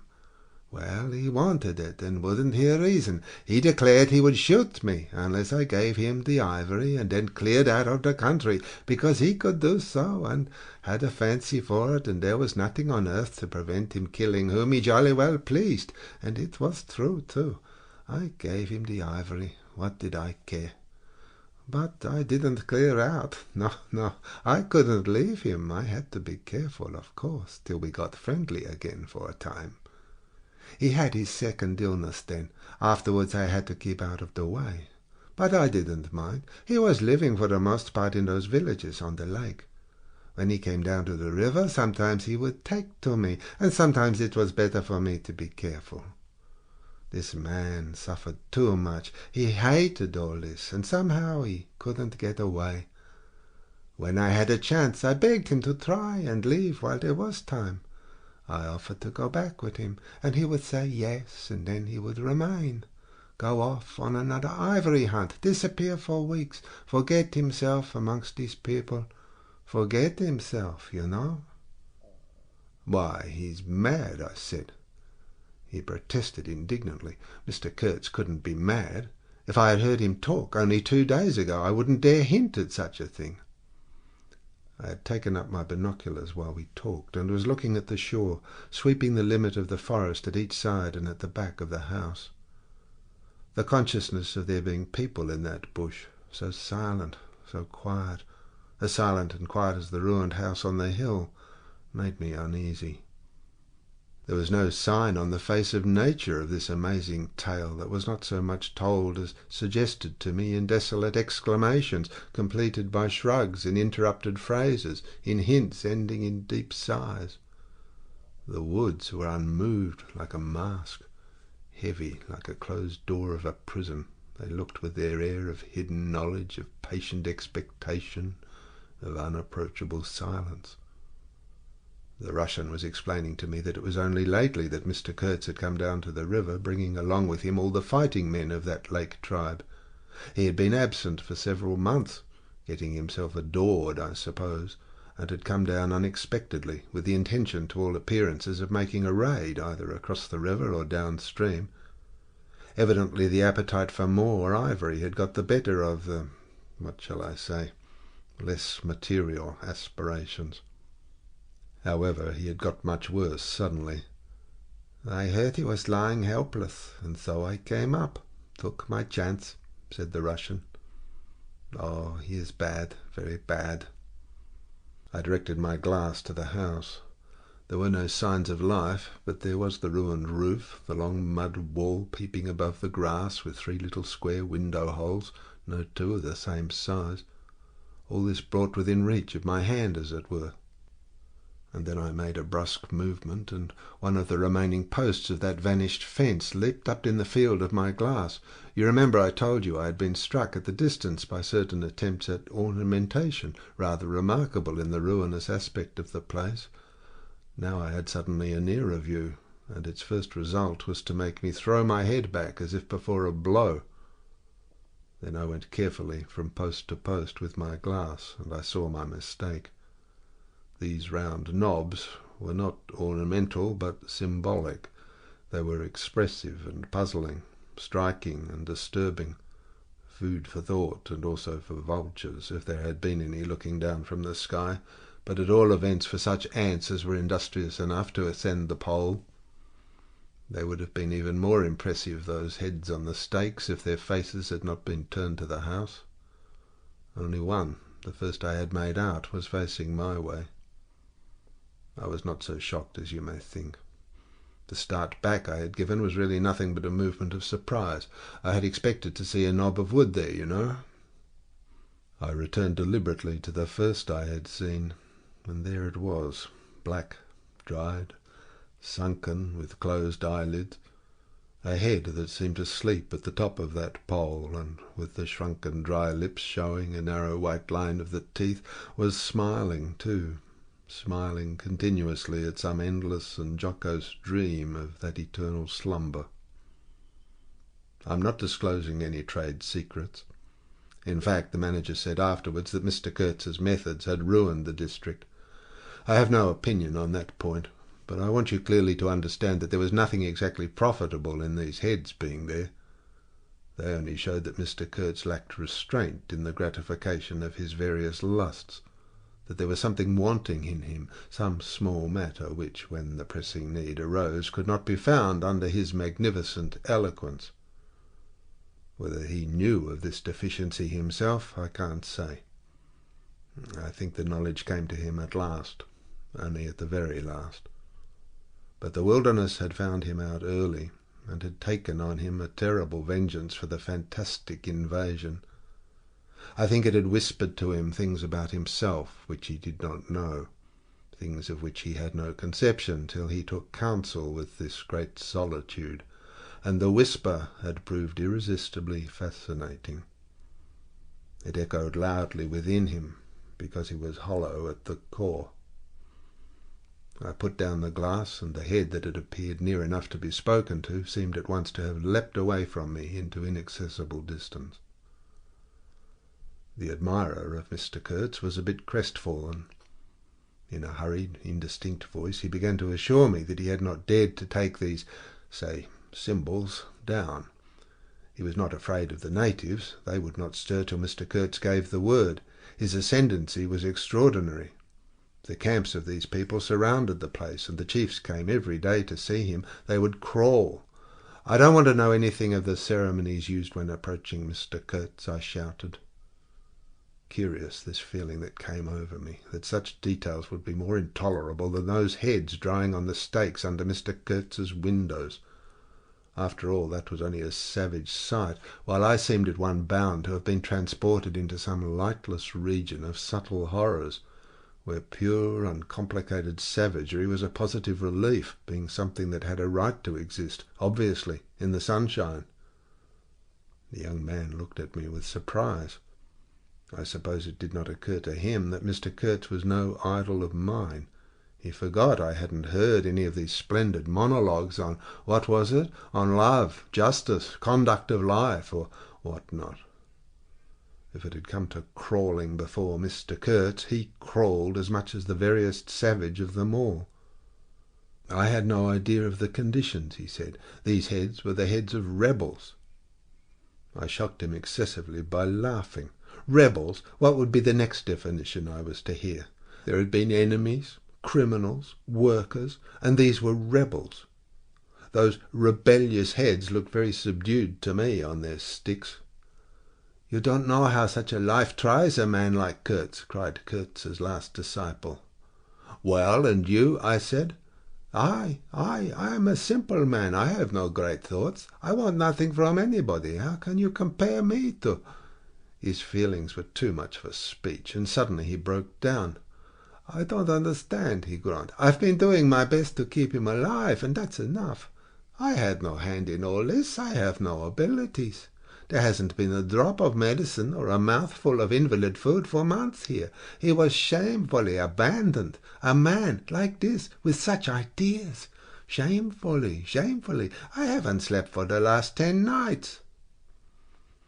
His voice lost itself in the calm of the evening. The long shadows of the forest had slipped downhill while we talked, had gone far beyond the ruined hovel, beyond the symbolic row of stakes. All this was in the gloom, while we down there were yet in the sunshine, and the stretch of the river abreast of the clearing glittered in a still and dazzling splendour, with a murky and overshadowed bend above and below. Not a living soul was seen on the shore. The bushes did not rustle. Suddenly, round the corner of the house, a group of men appeared as though they had come up from the ground. They waded waist-deep in the grass, in a compact body, bearing an improvised stretcher in their midst. Instantly, in the emptiness of the landscape, a cry arose whose shrillness pierced the still air like a sharp arrow flying straight to the very heart of the land, and, as if by enchantment, streams of human beings, of naked human beings, with spears in their hand, with bows, with shields, with wild glances and savage movements, were pouring into the clearing by the dark-faced and pensive forest. The bushes shook, the grass swayed for a time, and then everything stood still in attentive immobility. "Now, if he does not say the right thing to them, we are all done for," said the Russian at my elbow. The knot of men with the stretcher had stopped, too, halfway to the steamer, as if petrified. I saw the man on the stretcher sit up, lank and with an uplifted arm, above the shoulders of the bearers. "Let us hope that the man who can talk so well of love in general will find some particular reason to spare us this time," I said. I resented bitterly the absurd danger of our situation, as if to be at the mercy of that atrocious phantom had been a dishonouring necessity.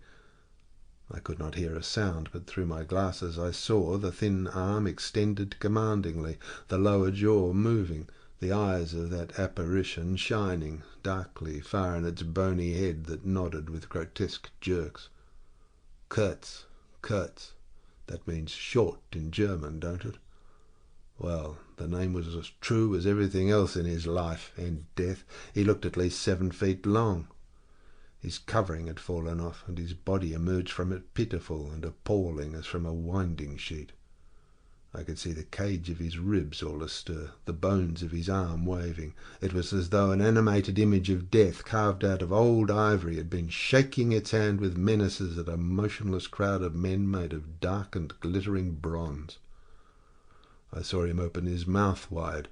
It gave him a weirdly voracious aspect, as though he had wanted to swallow all the air, all the earth, all the men before him. A deep voice reached me faintly. He must have been shouting. He fell back suddenly. The stretcher shook as the bearers staggered forward again, and almost at the same time I noticed that the crowd of savages was vanishing without any perceptible movement of retreat, as if the forest that had ejected these beings so suddenly had drawn them in again, as the breath is drawn in a long aspiration. Some of the pilgrims behind the stretcher carried his arms, 2 shotguns, a heavy rifle, and a light revolver carbine, the thunderbolts of that pitiful Jupiter. The manager bent over him, murmuring as he walked beside his head. They laid him down in one of the little cabins, just a room for a bed place and a camp stool or 2, you know. We'd brought his belated correspondence, and a lot of torn envelopes and open letters littered his bed. His hand roamed feebly amongst these papers. I was struck by the fire of his eyes and the composed languor of his expression. It was not so much the exhaustion of disease. He did not seem in pain. This shadow looked satiated and calm, as though for the moment it had had its fill of all the emotions. He rustled one of the letters and, looking straight in my face, said, "I am glad." Somebody had been writing to him about me. These special recommendations were turning up again. The volume of tone he emitted without effort, almost without the trouble of moving his lips, amazed me. A voice. It was grave, profound, vibrating, while the man did not seem capable of a whisper. However, he had enough strength in him, factitious no doubt, to very nearly make an end of us, as you shall hear directly. The manager appeared silently in the doorway. I stepped out at once, and he drew the curtain after me. The Russian, eyed curiously by the pilgrims, was staring at the shore. I followed the direction of his glance. Dark human shapes could be made out in the distance, flitting indistinctly against the gloomy border of the forest, and near the river 2 bronze figures, leaning on tall spears, stood in the sunlight under fantastic headdresses of spotted skins, warlike and still in statuesque repose. And from right to left along the lighted shore moved a wild and gorgeous apparition of a woman. She walked with measured steps, draped in striped and fringed cloths, treading the earth proudly, with a slight jingle and flash of barbarous ornaments. She carried her head high. Her hair was done in the shape of a helmet. She had brass leggings to the knee, brass wire gauntlets to the elbow, a crimson spot on her tawny cheek, innumerable necklaces of glass beads on her neck, bizarre things, charms, gifts of witchmen that hung about her, glittered and trembled at every step. She must have had the value of several elephant tusks upon her. She was savage and superb, wild-eyed and magnificent. There was something ominous and stately in her deliberate progress. And in the hush that had fallen suddenly upon the whole sorrowful land, the immense wilderness, the colossal body of the fecund and mysterious life seemed to look at her, pensive, as though it had been looking at the image of its own tenebrous and passionate soul. She came abreast of the steamer, stood still, and faced us. Her long shadow fell to the water's edge. Her face had a tragic and fierce aspect of wild sorrow and of dumb pain, mingled with the fear of some struggling, half-shaped resolve. She stood looking at us without a stir, and like the wilderness itself, with an air of brooding over an inscrutable purpose. A whole minute passed, and then she made a step forward. There was a low jingle, a glint of yellow metal, a sway of fringed draperies, and she stopped as if her heart had failed her. The young fellow by my side growled. The pilgrims murmured at my back. She looked at us all as if her life had depended upon the unanswering steadiness of her glance. Suddenly she opened her bare arms and threw them up rigid above her head, as though in an uncontrollable desire to touch the sky, and at the same time the swift shadows darted out on the earth, swept around the river, gathering the steamer into a shadowy embrace. A formidable silence hung over the scene. She turned away slowly, walked on, following the bank, and passed into the bushes to the left. Once only her eyes gleamed back at us in the dusk of the thickets before she disappeared. "If she had offered to come aboard, I really think I would have tried to shoot her," said the man of patches nervously. "I have been risking my life every day for the last fortnight to keep her out of the house. She got in one day and kicked up a row about those miserable rags I picked up in the storeroom to mend my clothes with. I wasn't decent. At least it must have been that, for she talked like a fury to Kurtz for an hour, pointing at me now and then. I don't understand the dialect of this tribe. Luckily for me, I fancy Kurtz felt too ill that day to care, or there would have been mischief. I don't understand. No, it's too much for me. Ah, well, it's all over now." At this moment I heard Kurtz's deep voice behind the curtain. Save me? Save the ivory, you mean? Don't tell me. Save me. Why, I've had to save you. You're interrupting my plans now. Sick. Sick. Not so sick as you would like to believe. Never mind. I'll carry my ideas out yet. I will return. I'll show you what can be done. You with your little peddling notions. You're interfering with me. I will return. The manager came out. He did me the honour to take me under the arm and lead me aside. He's very low, he said. He considered it necessary to sigh, but neglected to be consistently sorrowful. We've done all we could for him, haven't we? But there is no disguising the fact. Mr. Kurtz has done more harm than good to the company. He did not see the time was not ripe for vigorous action. Cautiously, that's my principle. We must be cautious yet. The district is closed to us for a time. Deplorable. Upon the whole, the trade will suffer. I don't deny there is a remarkable quantity of ivory, mostly fossil. We must save it at all events. But look how precarious the position is. And why? Because the method is unsound. Do you, said I, looking at the shore, call it unsound method? Without doubt, he exclaimed hotly. Don't you? No method at all, I murmured after a while. Exactly, he exulted. I anticipated this. Shows a complete want of judgment. It is my duty to point it out to the proper quarter. Oh, said I, that fellow, what's his name, the brickmaker, will make a readable report for you. He appeared confounded for a moment. It seemed to me I had never breathed an atmosphere so vile, and I turned mentally to Kurtz for relief, positively for relief. Nevertheless, I think Mr. Kurtz is a remarkable man, I said with emphasis. He started, dropped on me a heavy glance, said very quietly, he was, and turned his back on me. My hour of favour was over. I found myself lumped along with Kurtz as a partisan of methods for which the time was not ripe. I was unsound. But it was something to have at least a choice of nightmares. I had turned to the wilderness, really, not to Mr. Kurtz, who, I was ready to admit, was as good as buried. And for a moment it seemed to me as if I also were buried in a vast grave full of unspeakable secrets. I felt an intolerable weight oppressing my breast, the smell of the damp earth, the unseen presence of victorious corruption, the darkness of an impenetrable night. The Russian tapped me on the shoulder.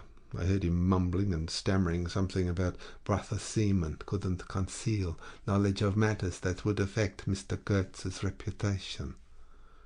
I waited. For him, evidently, Mr. Kurtz was not in his grave. I suspect that for him Mr. Kurtz was one of the immortals.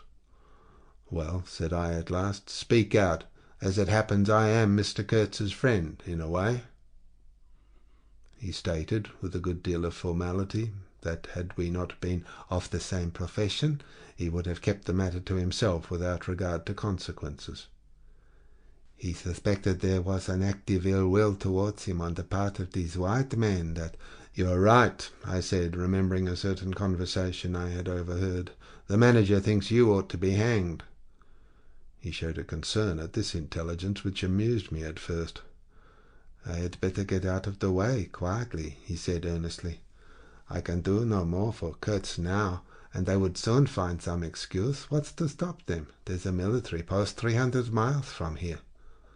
Well, upon my word, said I, perhaps you'd better go if you have any friends amongst the savages nearby. Plenty, he said. They are simple people, and I want nothing, you know.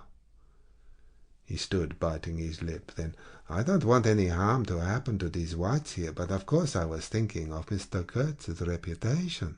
But you are but a seaman, and— All right, said I, after a time. Mr. Kurtz's reputation is safe with me. I did not know how truly I spoke. He informed me, lowering his voice, that it was Kurtz who had ordered the attack to be made on the steamer. He hated sometimes the idea of being taken away, and then again. But I don't understand these matters. I am a simple man. He thought it would scare you away, that you would give it up, thinking him dead. I could not stop him. Oh, I had an awful time of it this last month. "Very well," I said. "He is all right now." "Yes," he muttered, not very convinced apparently. "Thanks," said I. "I shall keep my eyes open." "But quiet, eh?" he urged anxiously. "It would be awful for his reputation if anybody here—" I promised a complete discretion with great gravity. "I have a canoe and 3 black fellows waiting not very far. I am off. Could you give me a few Martini Henry cartridges?" I could, and did, with proper secrecy. He helped himself, with a wink at me, to a handful of my tobacco. "Between sailors, you know, good English tobacco." At the door of the pilot-house he turned round. "I say, haven't you a pair of shoes you could spare?" He raised one leg. "Look." The soles were tied with knotted strings sandal-wise under his bare feet. I rooted out an old pair, at which he looked with admiration before tucking it under his left arm. One of his pockets, bright red, was bulging with cartridges. From the other, dark blue, peeped "Towson's Inquiry," etc., etc. He seemed to think himself excellently well equipped for a renewed encounter with the wilderness. "Ah, I'll never, never meet such a man again. You ought to have heard him recite poetry. His own, too. It was, he told me, poetry." He rolled his eyes at the recollection of these delights. "Oh, he enlarged my mind." "Goodbye," said I. He shook hands and vanished in the night. Sometimes I ask myself whether I had ever really seen him, whether it was possible to meet such a phenomenon.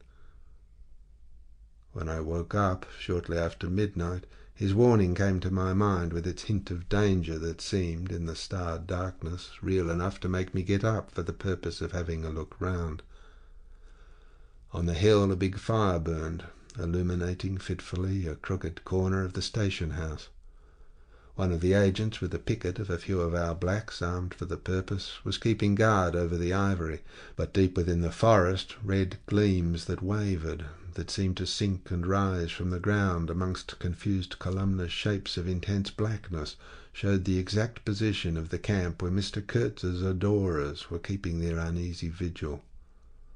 The monotonous beating of a big drum filled the air with muffled shocks and a lingering vibration.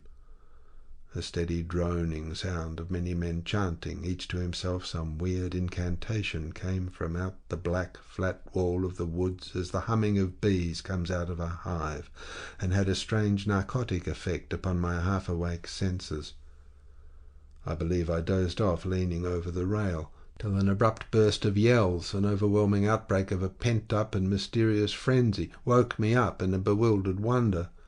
It was cut short all at once, and the low droning went on with an effect of audible and soothing silence. I glanced casually into the little cabin. A light was burning within, but Mr. Kurtz was not there. I think I would have raised an outcry if I had believed my eyes, but I didn't believe them at first. The thing seemed so impossible. The fact is, I was completely unnerved by a sheer blank fright, pure abstract terror, unconnected with any distinct shape of physical danger. What made this emotion so overpowering was, how shall I define it, the moral shock I received, as if something altogether monstrous, intolerable to thought and odious to the soul, had been thrust upon me unexpectedly. This lasted, of course, the merest fraction of a second, and then the usual sense of commonplace, deadly danger, the possibility of a sudden onslaught and massacre or something of the kind, which I saw impending, was positively welcome and composing. It pacified me, in fact, so much that I did not raise an alarm. There was an agent buttoned up inside an ulster and sleeping on a chair on deck within 3 feet of me. The yells had not awakened him. He snored very lightly. I left him to his slumbers and leapt ashore. I did not betray Mr. Kurtz. I was ordered I should never betray him. It was written I should be loyal to the nightmare of my choice. I was anxious to deal with this shadow by myself alone, and to this day I don't know why I was so jealous of sharing with anyone the peculiar blackness of that experience. As soon as I got on the bank I saw a trail, a broad trail through the grass. I remembered the exultation with which I said to myself, "He can't walk. He's crawling on all fours. I've got him." The grass was wet with dew. I strode rapidly with clenched fists. I fancy I had some vague notion of falling upon him and giving him a drubbing. I don't know. I had some imbecile thoughts. The knitting old woman with the cat obtruded herself upon my memory as the most improper person to be sitting on the other end of such an affair. I saw a row of pilgrims squirting lead in the air out of Winchesters held to the hip. I thought I would never get back to the steamer, and imagined myself living alone and unarmed in the woods to an advanced age. Such silly things, you know. And I remember I confounded the beat of the drum with the beating of my heart, and was pleased at its calm regularity. I kept to the track, though, then stopped to listen. The night was very clear, a dark blue space sparkling with dew and starlight, in which black things stood very still. I thought I could see a kind of motion ahead of me. I was strangely cocksure of everything that night. I actually left the track and ran in a wide semicircle, I verily believe, chuckling to myself, so as to get in front of that stir, of that motion I had seen, if indeed I'd seen anything. I was circumventing Kurtz as though it had been a boyish game. I came upon him, and if he had not heard me coming, I would have fallen over him too, but he got up in time. He rose, unsteady, long, pale, indistinct, like a vapour exhaled by the earth, and swayed slightly, misty and silent before me, while at my back the fires loomed between the trees, and the murmur of many voices issued from the forest. I had cut him off cleverly, but when actually confronting him I seemed to come to my senses. I saw the danger in its right proportion. It was by no means over yet. Suppose he began to shout. Though he could hardly stand, there was still plenty of vigour in his voice. "Go away, hide yourself," he said, in that profound tone. It was very awful. I glanced back. We were within 30 yards from the nearest fire. A black figure stood up, strode on long black legs, waving long black arms across the glow. It had horns, antelope horns, I think, on its head. Some sorcerer, some witch-man, no doubt. It looked fiend-like enough. "Do you know what you are doing?" I whispered. "Perfectly," he answered, raising his voice for that single word. It sounded to me far off, and yet loud, like a hail through a speaking trumpet. If he makes a row, we are lost, I thought to myself. This clearly was not a case for fisticuffs, even apart from the very natural aversion I had to beat that shadow, this wandering and tormented thing. "You will be lost," I said, "utterly lost." One gets sometimes such a flash of inspiration, you know. I did say the right thing, though indeed he could not have been more irretrievably lost than he was at this very moment, when the foundations of our intimacy were being laid, to endure, even to the very end, even beyond. "I had immense plans," he muttered irresolutely. "Yes," said I, "but if you try to shout, I'll smash your head with—" There was not a stick or a stone near. "I will throttle you for good," I corrected myself. "I was on the threshold of great things," he pleaded, in a voice of longing, with a wistfulness of tone that made my blood run cold. "And now for this stupid scoundrel." "Your success in Europe is assured in any case," I affirmed steadily. I did not want to have the throttling of him, you understand, and indeed it would have been very little use for any practical purpose. I tried to break the spell, the heavy, mute spell of the wilderness that seemed to draw him to its pitiless breast by the awakening of forgotten and brutal instincts, by the memory of gratified and monstrous passions. This alone, I was convinced, had driven him out to the edge of the forest, to the bush, towards the gleam of fires, the throb of drums, the drone of weird incantations. This alone had beguiled his unlawful soul beyond the bounds of permitted aspirations. And don't you see, the terror of the position was not in being knocked on the head, though I had a very lively sense of that danger too, but in this, that I had to deal with a being to whom I could not appeal in the name of anything high or low. I had, even like the niggers, to invoke him, himself, his own exalted and incredible degradation. There was nothing either above him or below him, and I knew it. He had kicked himself loose of the earth.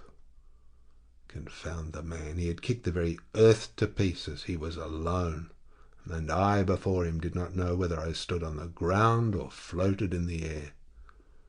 I've been telling you what we said, repeating the phrases we pronounced, but what's the good?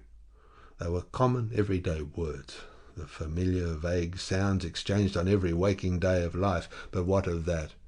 They had behind them, to my mind, the terrific suggestiveness of words heard in dreams, of phrases spoken in nightmares.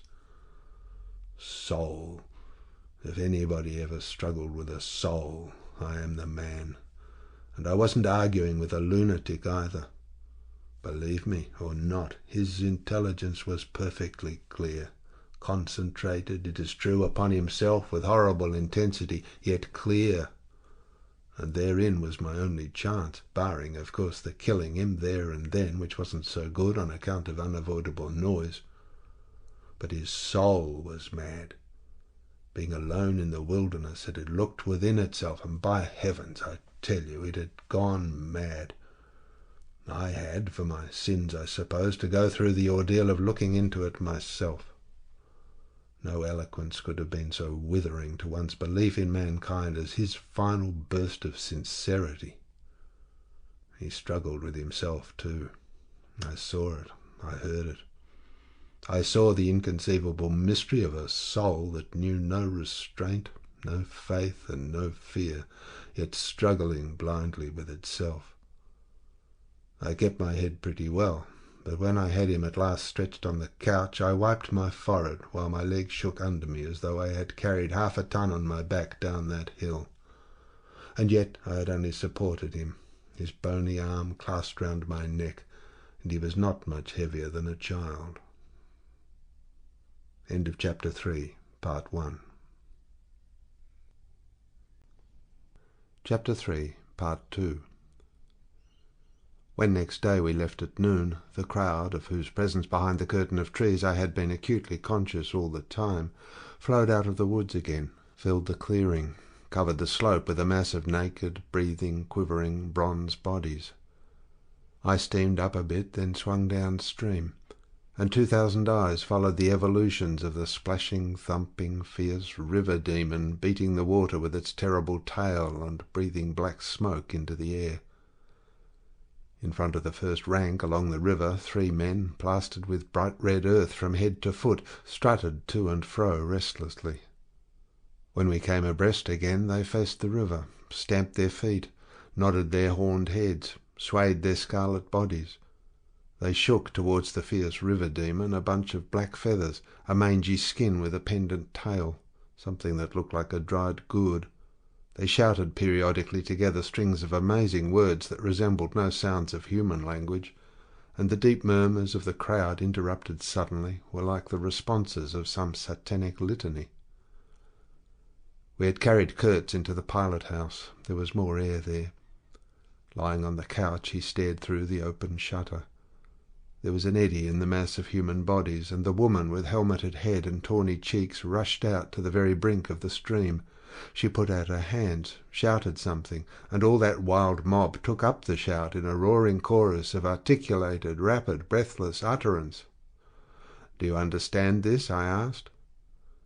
He kept on looking out past me with fiery, longing eyes, with a mingled expression of wistfulness and hate.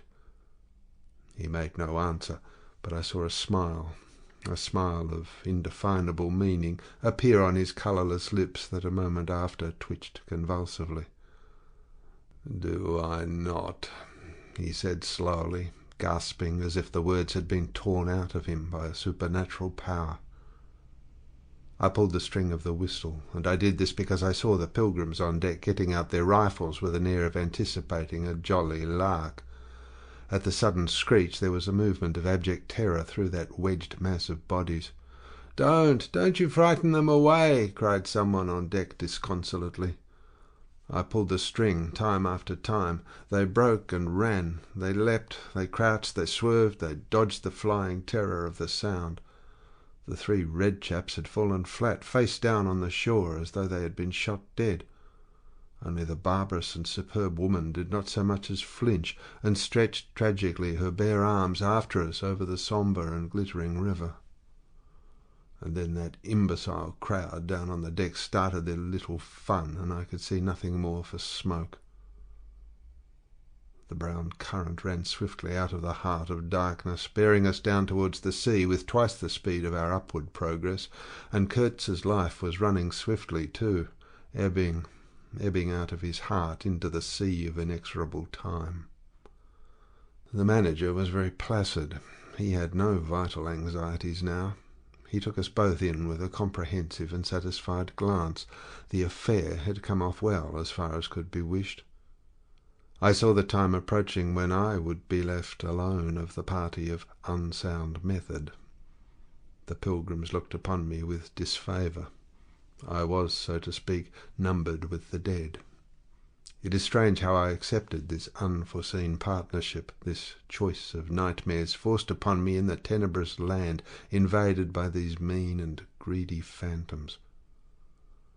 Kurtz discoursed. A voice.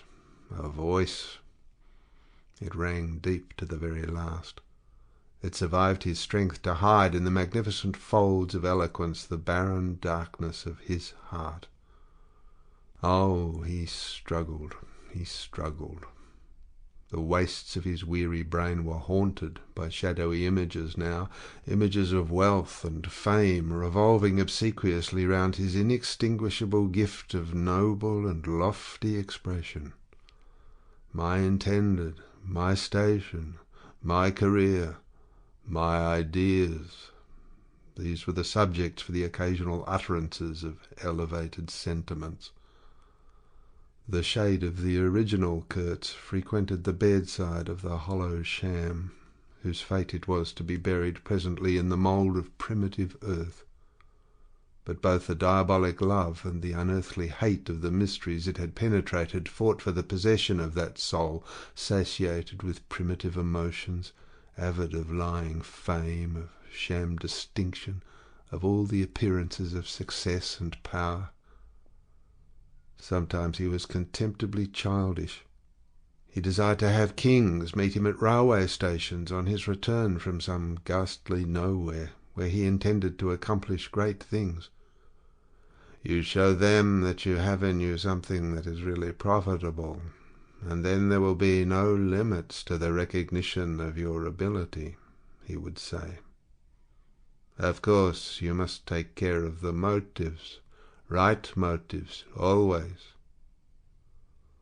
The long reaches that were like one and the same reach, monotonous bends that were exactly alike, slipped past the steamer in their multitude of secular trees, looking patiently after this grimy fragment of another world, the forerunner of change, of conquest, of trade, of massacres, of blessings. I looked ahead, piloting. "Close the shutter," said Kurtz suddenly one day. "I can't bear to look at this."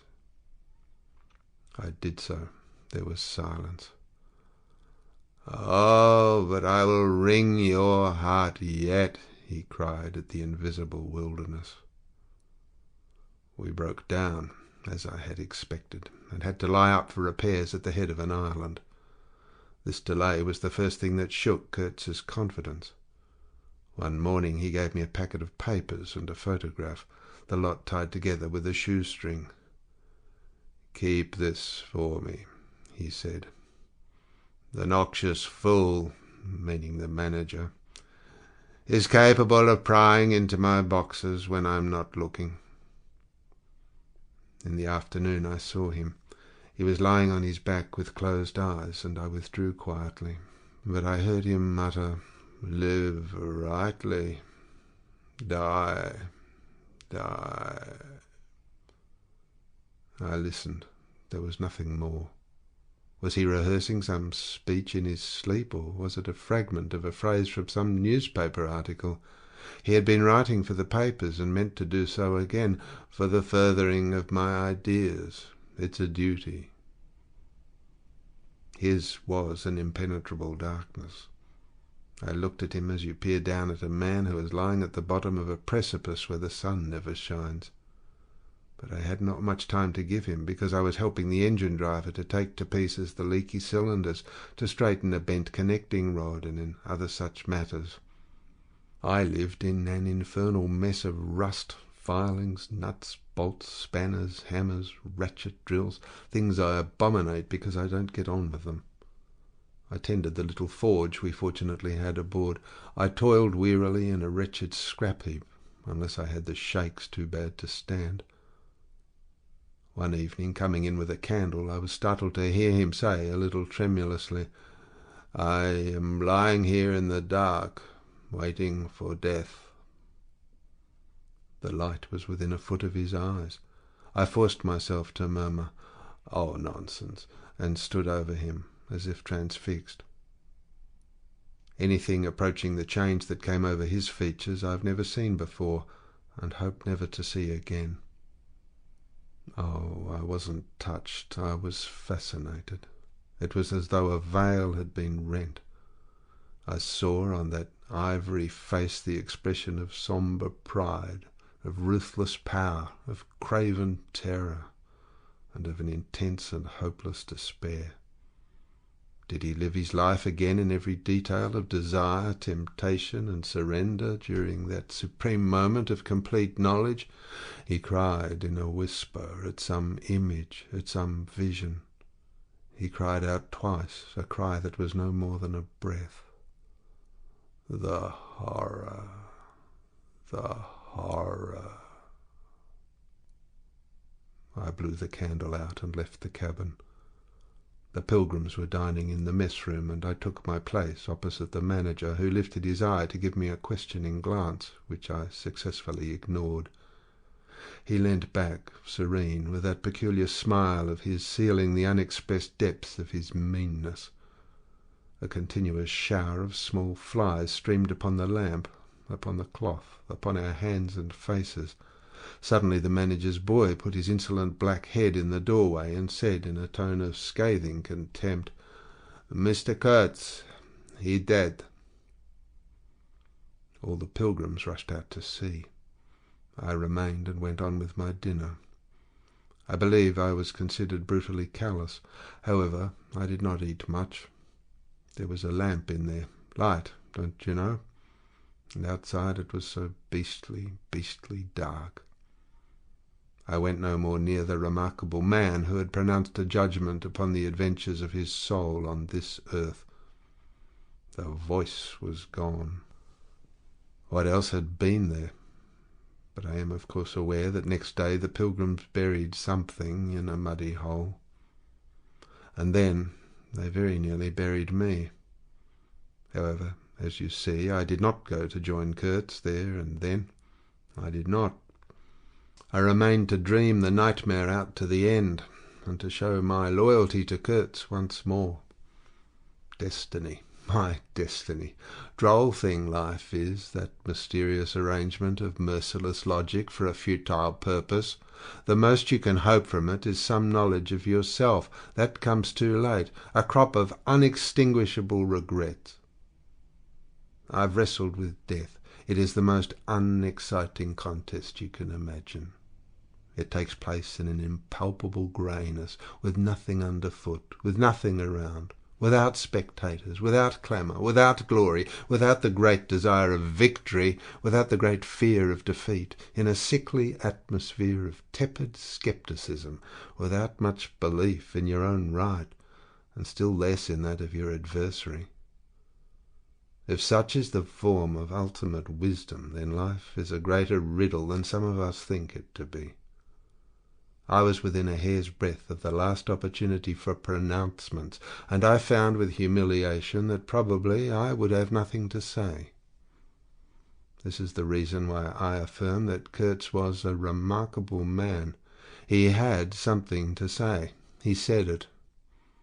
Since I had peeped over the edge myself, I understand better the meaning of his stare, that could not see the flame of the candle, but was wide enough to embrace the whole universe, piercing enough to penetrate all the hearts that beat in the darkness. He had summed up. He had judged. The horror. He was a remarkable man. After all, this was the expression of some sort of belief. It had candour. It had conviction. It had a vibrating note of revolt in its whisper. It had the appalling face of a glimpsed truth, the strange commingling of desire and hate. And it is not my own extremity I remember best, a vision of greyness without form, filled with physical pain, and a careless contempt for the evanescence of all things, even of this pain itself. No, it is his extremity that I seem to have lived through. True, he had made that last stride. He had stepped over the edge, while I had been permitted to draw back my hesitating foot. And perhaps in this is the whole difference. Perhaps all the wisdom and all truth and all sincerity are just compressed into that inappreciable moment of time in which we step over the threshold of the invisible. Perhaps. I like to think my summing up would not have been a word of careless contempt. Better his cry, much better. It was an affirmation, a moral victory paid for by innumerable defeats, by abominable terrors, by abominable satisfactions. But it was a victory. That is why I have remained loyal to Kurtz to the last, and even beyond. When a long time after I heard once more not his own voice, but the echo of his magnificent eloquence thrown to me from a soul as translucently pure as a cliff of crystal. No, they did not bury me, though there is a period of time which I remember mistily, with a shuddering wonder, like a passage through some inconceivable world that had no hope in it, and no desire.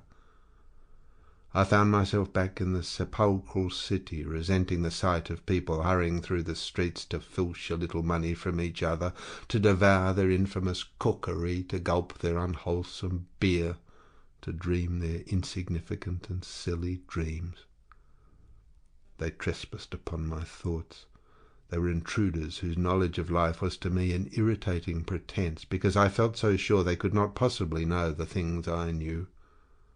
Their bearing, which was simply the bearing of commonplace individuals going about their business in the assurance of perfect safety, was offensive to me, like the outrageous flauntings of folly in the face of a danger it is unable to comprehend. I had no particular desire to enlighten them, but I had some difficulty in restraining myself from laughing in their face, so full of stupid importance. I dare say I was not very well at that time. I tottered about the streets. There were various affairs to settle, grinning bitterly at perfectly respectable persons. I admit my behaviour was inexcusable, but then my temperature was seldom normal in these days. My dear aunt's endeavours to nurse up my strength seemed altogether beside the mark. It was not my strength that wanted nursing, it was my imagination that wanted soothing.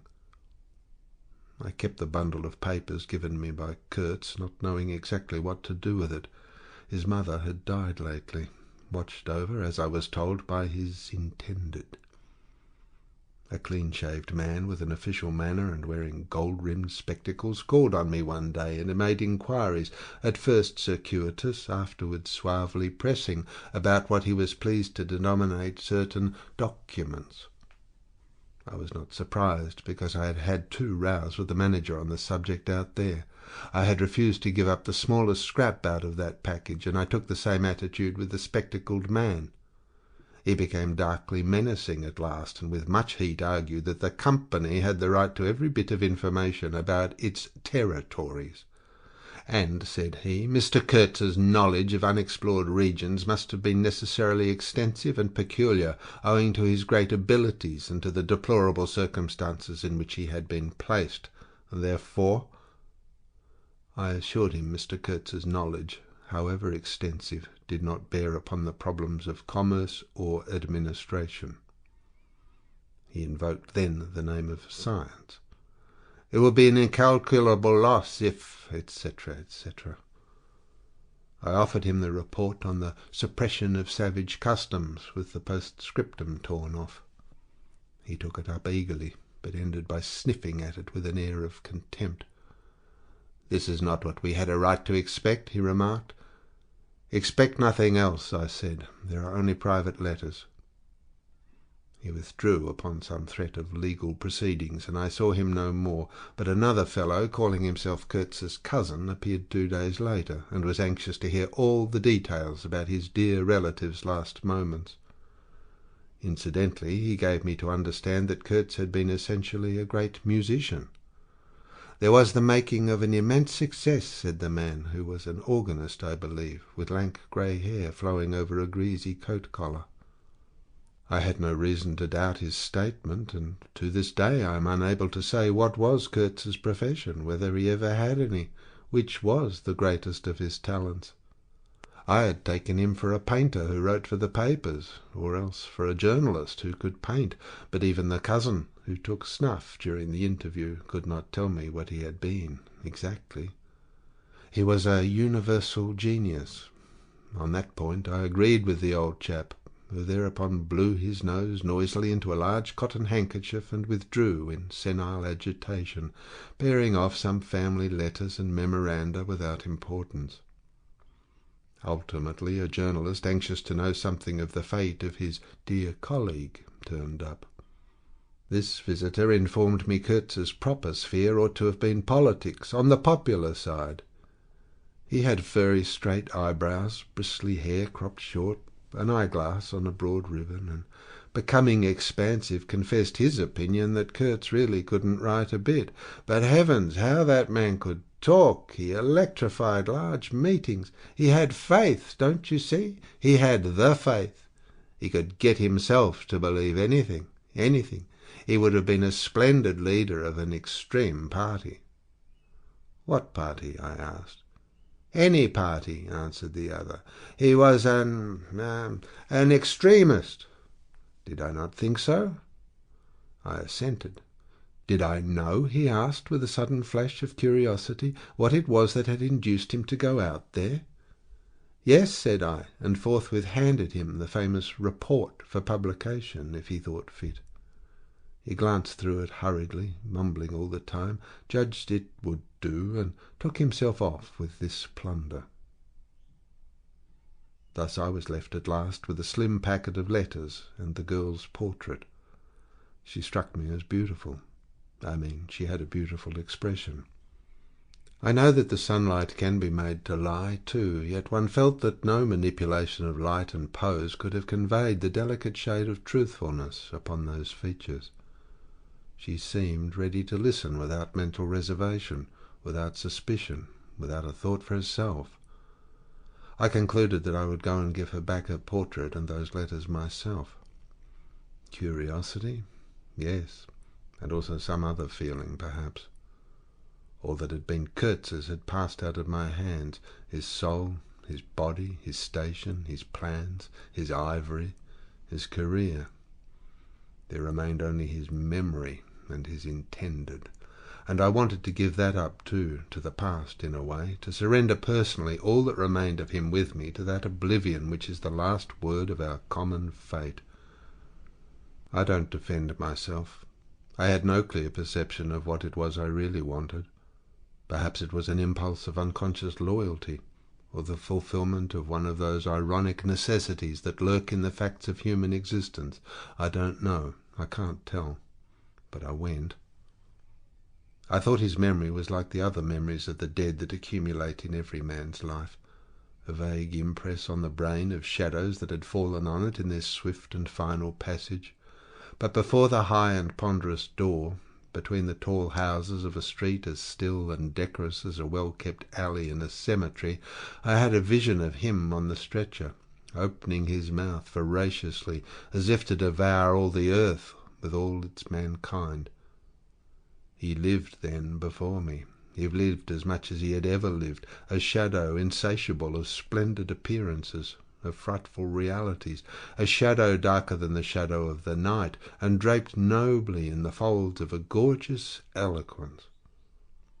The vision seemed to enter the house with me, the stretcher, the phantom-bearers, the wild crowd of obedient worshippers, the gloom of the forests, the glitter of the reach between the murky bends, the beat of the drums, regular and muffled like the beating of a heart, the heart of a conquering darkness.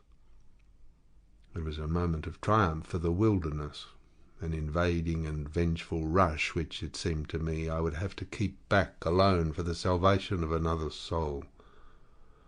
And the memory of what I had heard him say afar there, with the horned shapes stirring at my back in the glow of fires within the patient woods, those broken phrases came back to me, were heard again in their ominous and terrifying simplicity. I remembered his abject pleading, his abject threats, the colossal scale of his vile desires, the meanness, the torment, the tempestuous anguish of his soul. And later on I seemed to see his collected, languid manner when he said one day, "This lot of ivory now is really mine. The company did not pay for it. I collected it myself at a very great personal risk. I'm afraid they will try to claim it as theirs, though. It is a difficult case. What do you think I ought to do? Resist? I want no more than justice." He wanted no more than justice. No more than justice. I rang the bell before a mahogany door on the first floor, and while I waited he seemed to stare at me out of the glassy panel, stare with that wide and immense stare, embracing, condemning, loathing all the universe. I seemed to hear the whispered cry, "The horror, the horror." The dusk was falling. I had to wait in a lofty drawing-room with 3 long windows from floor to ceiling that were like 3 luminous and bedraped columns. The bent gilt legs and backs of the furniture shone in indistinct curves. The tall marble fireplace had a cold and monumental whiteness. A grand piano stood massively in a corner, with dark gleams on the flat surface, like a sombre and polished sarcophagus. A high door opened, closed. I rose. She came forward, all in black, with a pale head, floating towards me in the dusk. She was in mourning. It was more than a year since his death, more than a year since the news came. She seemed as though she would remember and mourn forever. She took both my hands in hers and murmured, "I had heard you were coming." I noticed she was not very young, not girlish. She had a mature capacity for fidelity, for belief, for suffering. The room seemed to have grown darker, as if all the sad light of the cloudy evening had taken refuge on her forehead. This fair hair, this pale visage, this pure brow, seemed surrounded by an ashy halo from which the dark eyes looked out at me. Their glance was guileless, profound, confident, and trustful. She carried her sorrowful head as though she were proud of that sorrow, as though she would say, I alone know how to mourn for him as he deserves." But while we were still shaking hands, such a look of awful desolation came upon her face that I perceived she was one of those creatures that are not the playthings of time. For her he had died only yesterday, and by Jove, the impression was so powerful that for me too he seemed to have died only yesterday, nay, this very minute. I saw her and him in the same instant of time, his death and her sorrow. I saw her sorrow in the very moment of his death. Do you understand? I saw them together. I heard them together. She had said with a deep catch of the breath, "I have survived," while my strained ears seemed to hear distinctly, mingled with her tone of despairing regret, the summing up whisper of his eternal condemnation. I asked myself what I was doing there, with a sensation of panic in my heart, as though I had blundered into a place of cruel and absurd mysteries not fit for a human being to behold. She motioned me to a chair. We sat down. I laid the packet gently on the little table, and she put her hand over it. "You knew him well," she murmured, after a moment of mourning silence. "Intimacy grows quickly out there," I said. "I knew him as well as it is possible for one man to know another." "And you admired him," she said. "It was impossible to know him and not to admire him, was it?" "He was a remarkable man," I said unsteadily. Then, before the appealing fixity of her gaze that seemed to watch for more words on my lips, I went on, "It was impossible not to Love him, she finished eagerly, silencing me into an appalled dumbness. How true, but when you think that no one knew him so well as I had all his noble confidence. I knew him best. You knew him best, I repeated, and perhaps she did. But with every word spoken the room was growing darker, and only her forehead, smooth and white, remained illumined by the inextinguishable light of belief and love. You were his friend, she went on. His friend, she repeated a little louder.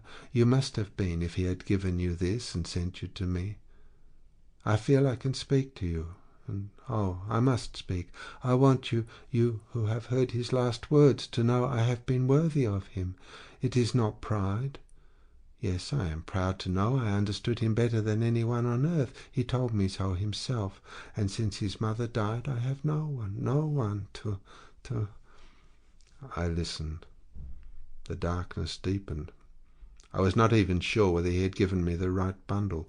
I rather suspected he wanted me to take care of another batch of his papers, which, after his death, I saw the manager examining under the lamp. And the girl talked, easing her pain in the certitude of my sympathy. She talked as thirsty men drink. I had heard that her engagement with Kurtz had been disapproved by her people. He wasn't rich enough or something, and indeed I don't know whether he had not been a pauper all his life. He had given me some reason to infer that it was his impatience of comparative poverty that drove him out there. Who was not his friend who had heard him speak once, she was saying. He drew men toward him by what was best in them. She looked at me with intensity.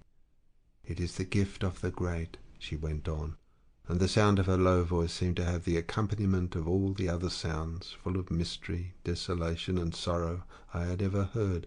The ripple of the river, the soughing of the trees swayed by the wind, the murmurs of the crowds, the faint ring of incomprehensible words cried from afar, the whisper of a voice speaking from beyond the threshold of an eternal darkness.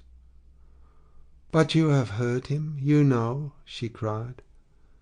"Yes, I know," I said with something like despair in my heart, but bowing my head before the faith that was in her, before that great and saving illusion that shone with an unearthly glow in the darkness, in the triumphant darkness from which I could not have defended her, from which I could not even defend myself. "What a loss to me, to us," she corrected herself with beautiful generosity, then added in a murmur, "to the world." By the last gleams of twilight I could see the glitter of her eyes, full of tears that would not fall. "I have been very happy, very fortunate, very proud," she went on. "Too fortunate, too happy for a little while, and now I am unhappy for life." She stood up. Her fair hair seemed to catch all the remaining light in a glimmer of gold. I rose too. "And of all this," she went on mournfully, "of all his promise, and of all his greatness, of his generous mind, of his noble heart, nothing remains, nothing but a memory. You and I." "We shall always remember him," I said hastily. "No," she cried. "It is impossible that all this should be lost, that such a life should be sacrificed to leave nothing but sorrow. You know what vast plans he had. I knew of them too. I could not perhaps understand, but others knew of them. Something must remain. His words, at least, have not died." "His words will remain," I said. "And his example," she whispered to herself. "Men looked up to him. His goodness shone in every act. His example." "True," I said. "His example too. Yes, his example. I forgot that." "But I do not. I cannot believe, not yet. I cannot believe that I shall never see him again, that nobody will see him again. Never, never, never."